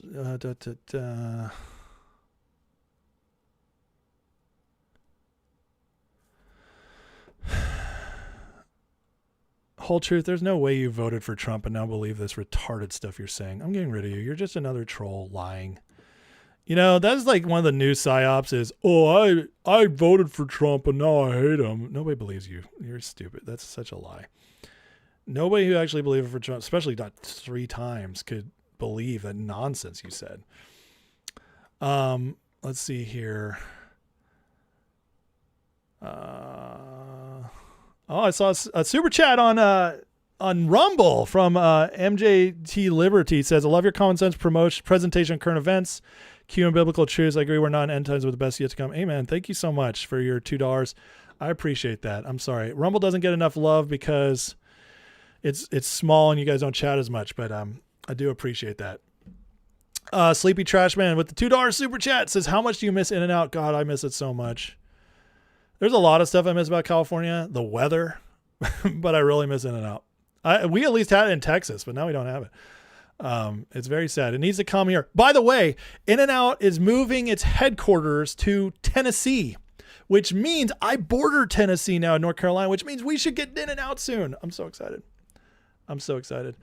Thank you, Gavin Newsom, for chasing In-N-Out out of California so that I have a chance to have it again. Fusion says, I'm positive about the future. Believe Deep State will try one last huge desperate move to grasp at power before midterms. Our last test, I believe we could beat it, but something's coming. What I'd say to you is that Do I believe they still have a fight in them? Do I still believe they'll try stuff? 100%. Do I believe they actually have the power to do it now? I really don't think I do. No, I think Trump is so much more in control and power with power over them than most people dare to believe, because it's scary to believe it. But I think he's already cut off most of their ways of doing anything major. Does it mean they won't try? No, of course. And we'll see tries, but I don't think, I don't think they'll be able to pull off something huge, but we'll see. We should be prepared either way. Cat Crazy says, exactly. Trump's in it for the long haul, not doing it for reputational boost, looking out for a future. Amen. Amen.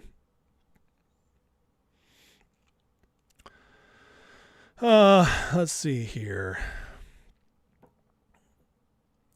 Yeah, no one believes I voted for Trump, and this time is still, yeah. Do I believe you could have voted for Trump 3 times and be a little disappointed? 100%. Do I believe you voted for Trump and now all of a sudden you think he's powering the deep state? No, that's just stupid. Like, try to be smart in your grift.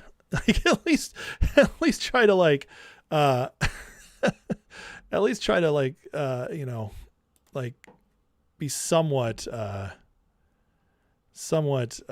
what's the word I'm looking for? Believable, Mr. Bedhead, sorry I missed your super chat, friend, says Romans 1:24 through 28. What's Romans 1:24 through 28? I gotta look this up.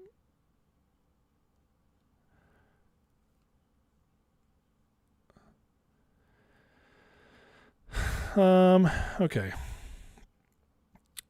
Interesting.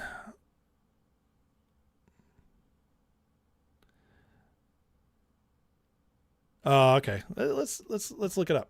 All right, let me pull this up here because this is interesting. I want to address this.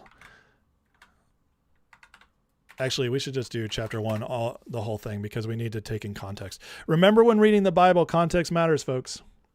Context matters. People like to pick out verses and they don't always mean exactly what they're trying to push across. So here is, therefore God gave them over to sinful desires of their hearts, to sexual impurity, for degrading of their bodies with one another. They exchanged truth about God for a lie, worshipped and served created things rather than Creator, forever praised. Amen. Because of this, God gave them over shameful lust, even men, blah, blah, blah. Same way men also banned natural relations. Yeah. So this is, furthermore, they did not think it was worthwhile retain knowledge of God, so God gave them over depraved mind.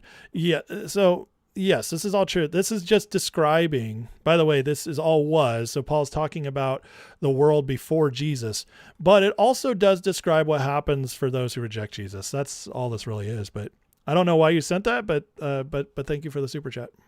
I appreciate it. I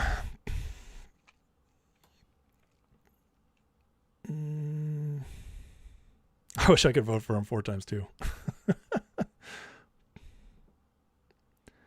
Disclosure Day was decent. I'll look at that. George, what's his face, said about Disclosure Day that the guy who was George Santos, the guy who was kicked out of Congress.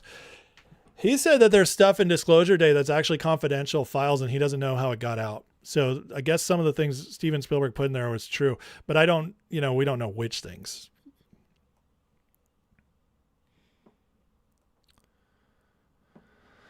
Ozark says, again, I say to you, it's easier for a camel to go through the eye of a needle than for a rich man to enter the kingdom of God. You're right. But what is that? Matthew 19:24. So here's where context matters. Okay. Matthew 19. Let's just do the full chapter. Look at this. Here's the full context of that verse. Jesus said to his disciples, truly I tell you, it's hard for someone who's rich to enter the kingdom of heaven. Again, I tell you, it's easier for a camel to go through the eye of a needle who's going to enter the kingdom of God. Disciples asked, who can be saved? Jesus looked at them and said, with man this is impossible, with God all things are possible. In other words, a rich man can't get there on his own, but with God it's possible. So listen, like, people take that to mean like you can't be rich. No, that's stupid. I again, please don't throw verses at me out of context. Context matters. So Jesus right here, because they ask, who can be saved? Because a rich man can't get into heaven. Oh my God. And Jesus says, oh, God could do it. So it's not that big a deal, folks. Stop making these things big deals that aren't big deals. Stop taking verses out of context. I hate that kind of stuff. It just drives me crazy. Listen, guys, and I hate this about American Christianity, but 90% of Christians take verses out of context. 90%. And they don't know it. Most of them don't do it on purpose. Okay. That's all they were taught to do. But you always have to read the surrounding verses to understand. Okay. So it's very, very important.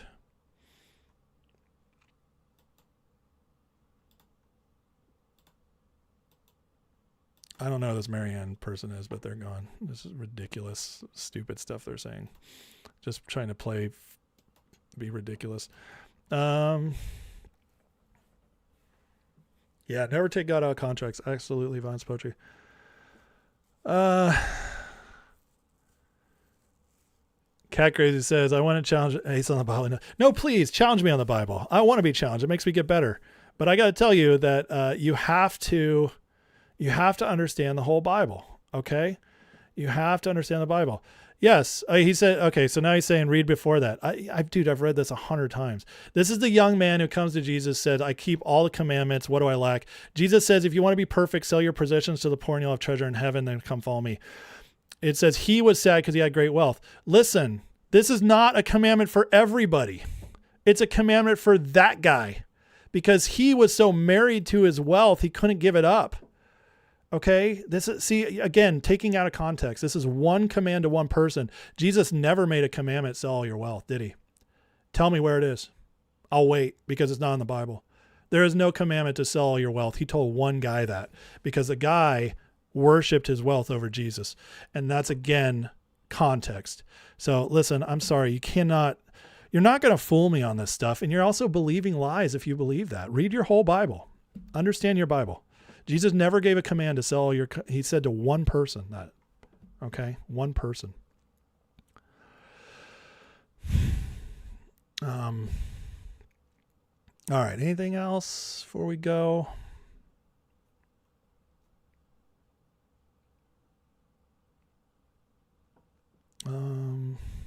Yeah, read the whole Bible. Listen, but don't listen. Reading the Bible by itself is wonderful, and everybody should do it. But you also need to study history, context, and other stuff to fully understand it. Okay, if you really want to understand what's going on, like the whole Bible, the reason it's a canon is because it's all covenant. Okay, it's all about covenants, and that's why some stuff that has like truth in it, like say First Enoch, isn't in the covenant. It's not in the canon because it's not about the covenant. The Bible's all about covenants. It's about Abrahamic covenant, Noahic covenant, Davidic covenant, blah. I'm tripping over my own words here.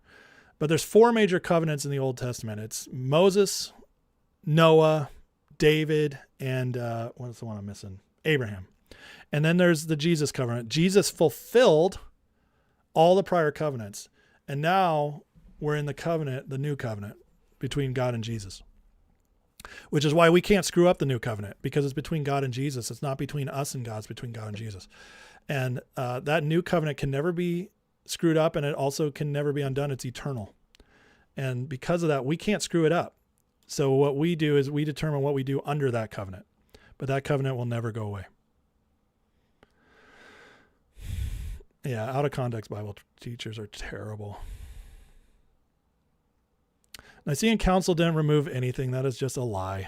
They just determined there's nothing that got into the Bible canon under the Nicene Council that had an author they couldn't verify. So every author of a book in the Bible has been verified by ancient church fathers. And then B, whether or not it actually had to do with the covenant. This whole conspiracy that they left stuff out of the Bible needs to be left out is just absolutely retarded. You need to do your studies on it. I'm not saying you're retarded. I'm saying you were taught something retarded. It's just not true. The Nicene Council did a fabulous job putting together the Bible. By the way, the whole Old Testament, because when people say this, they're like, they left out Enoch. Guess who also left out Enoch? The ancient Jews. See, they kept the whole Old Testament. Jesus affirmed the Old Testament. The 39 books of the Bible, that was affirmed by Jesus.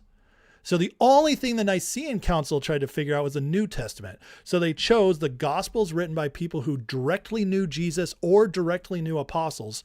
And then they chose the letters written by people who knew Jesus. And that's it.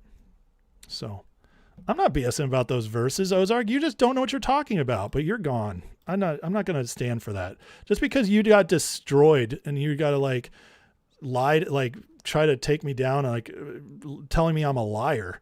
You don't get to be on my channel anymore. Goodbye. That's not respect. What do I say? Disagree with respect and honor. You're going to lie. Like, you're going to call me a liar on my channel. You're gone. Good luck. Goodbye. We won't miss you. By the way, you're completely wrong about those verses, and everybody here saw it because I destroyed you. So, you know, like, I'm sorry.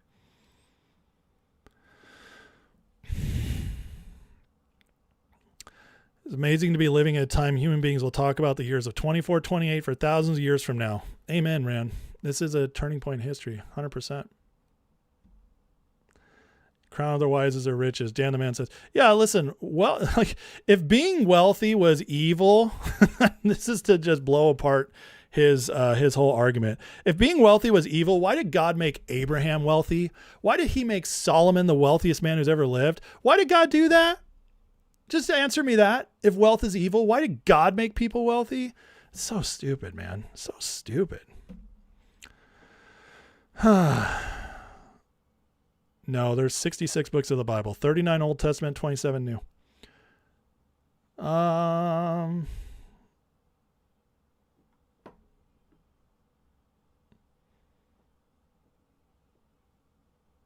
saw something else I wanted to talk about. Somebody said something. Now I can't find it. Maybe it got deleted. Yeah, money is neutral. It's not money that's the root of all evil, which people say, and they're misquoting it. It's the love of money is the root of all sorts of evil, not all evil. You got to actually read the Bible. People just listen to what people tell them, and they take it as truth.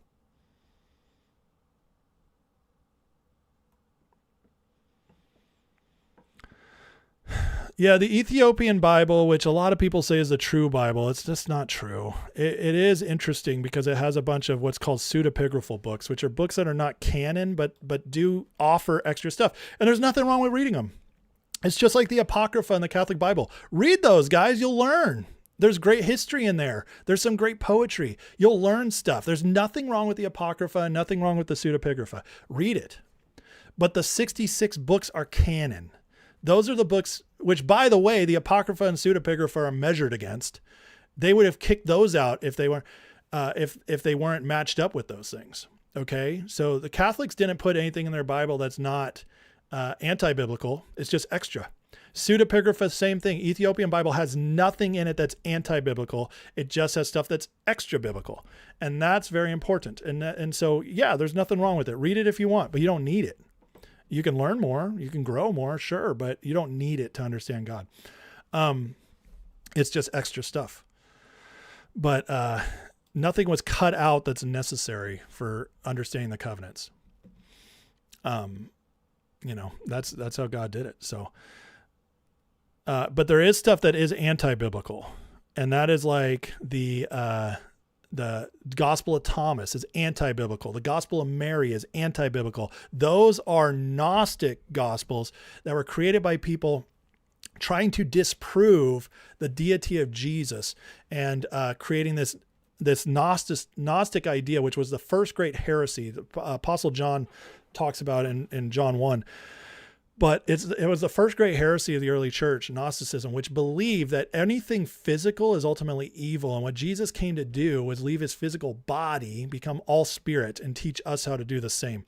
It's a heresy because God created the earth and he created man and he called it good. So the physical is good. Trisha with the $10 donation. Thank you, Trisha. I appreciate you very much.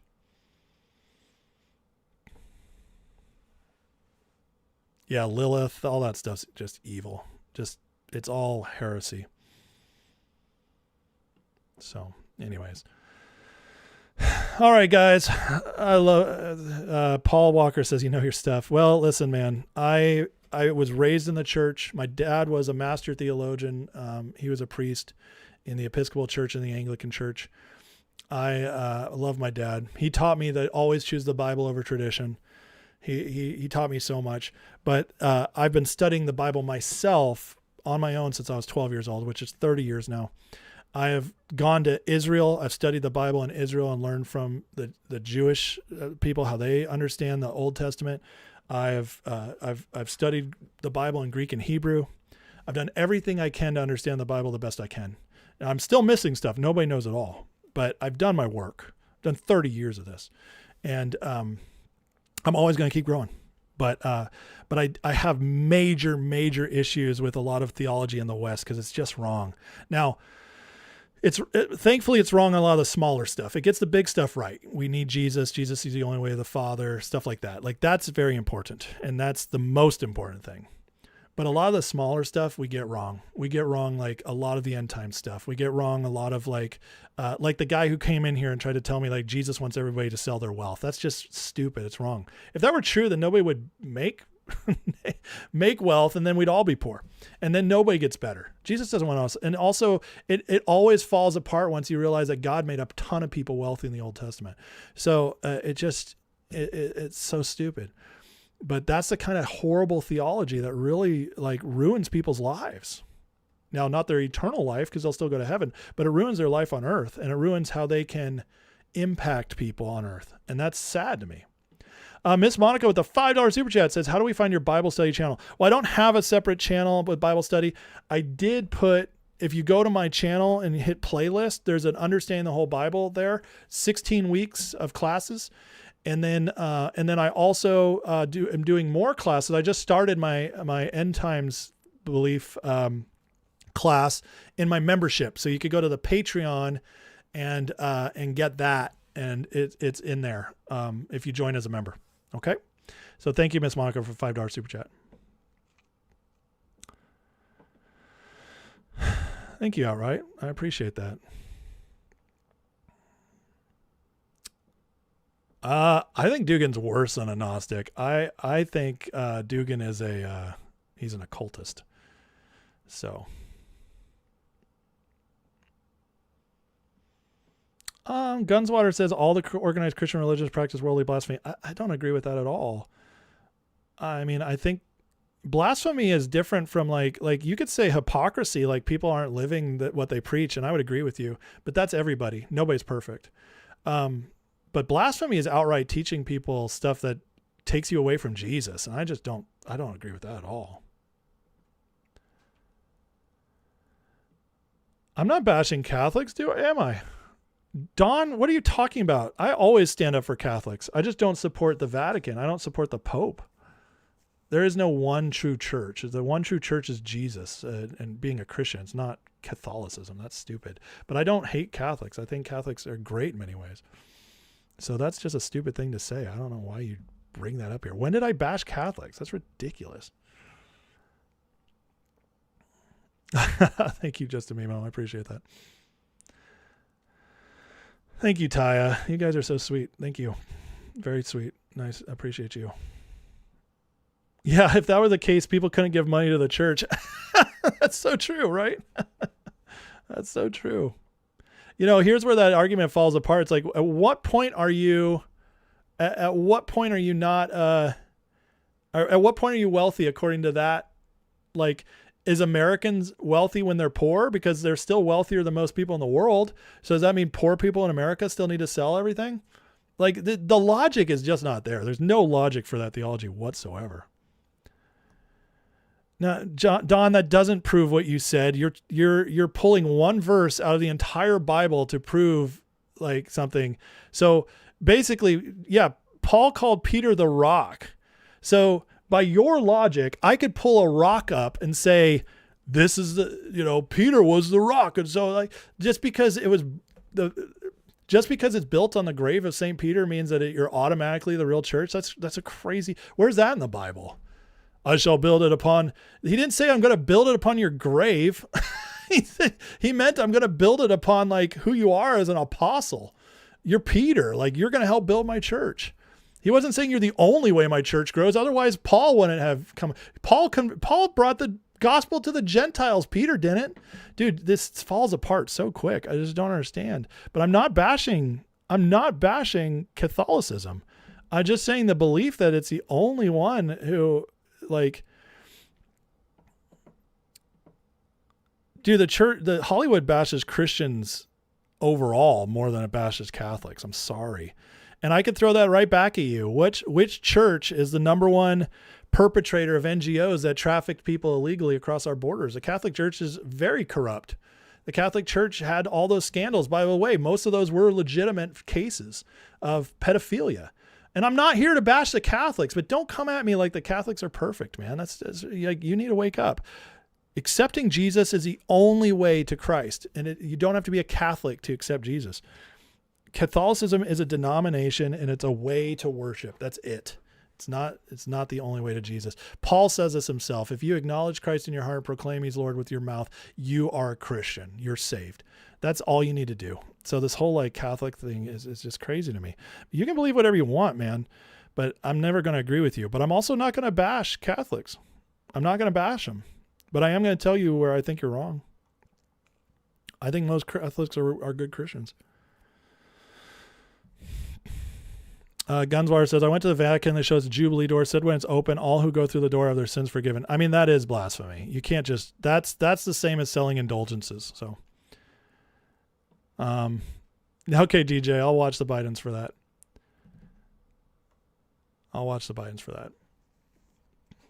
By the way, Jesus said, no one gets to the Father except through me. He didn't say nobody gets through the Father except through Peter's grave. He didn't say nobody gets to the Father except through the Catholic Church. He said through me. So, Don, none of this is proof. Islamic terrorists have destroyed plenty of Protestant churches. I just, dude, you're not making sense. I'm sorry, but listen, believe whatever you want to believe. I'm going to always believe you can get to Jesus straight. You don't have to go through the church. Donald makes a good point about Peter and the Rock. So there are lots of corrupt churches. Any church that embraces LGBTQ is that's blasphemous, because like sexual sin is against your own body. It's the number one thing they said not to do when they were converting Gentiles. So, stuff like that. Anyways, I gotta go, guys. I went long today. It was over 3 hours, but God bless you guys. Thank you for supporting the channel. Thank you for being here. Please hit the like, hit the subscribe. And always appreciate having discussions with you. Dawn, I want to tell you that, listen, I disagree with you strongly, but you were very honorable in how you disagreed. So you get to stay, and I appreciate you watching, and I don't have anything against Catholics. Did I send private messages on Discord? No, I didn't. Just block whoever sends you a private message. All right. So anyways, love you guys. Appreciate you. Hit the like and subscribe on your way out. Let's pray before we go. So Heavenly Father, thank you for today. God bless everybody here. Thank you, Lord, for what you're doing in our country. I'm so hopeful and excited about the future. But bless everybody here, Lord. Bless their day, their families, their jobs, whatever they're needing, Lord. Just watch over them and be with them. And Father, I pray for our president that you would bless him. You would protect him, Lord, and give him wisdom and discernment in everything he does, and continue to give him the courage to fight everything. Thank you for just the miracles after miracles we see this man pulling off with his team. Protect all of them as well, Lord, and bless our country. Pray for more prosperity, peace, and justice to our country than ever before, and that from there would spread to the rest of the world. Thank you, Father, and help us to lead a better country to our kids, grandkids, and great-grandkids. In Jesus' name, amen. Love you guys. Have a blessed day, and I'll see you all tomorrow, 12 o'clock. See you then.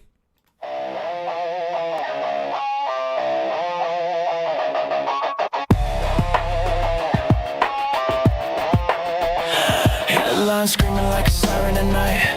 Red and blue shouting, nobody's right. Smoke in the streets, truth under attack. Everybody's loud, nobody's got facts. Feeds keep scrolling, nerves stay tight. Matchsticks flicked in the dead of night.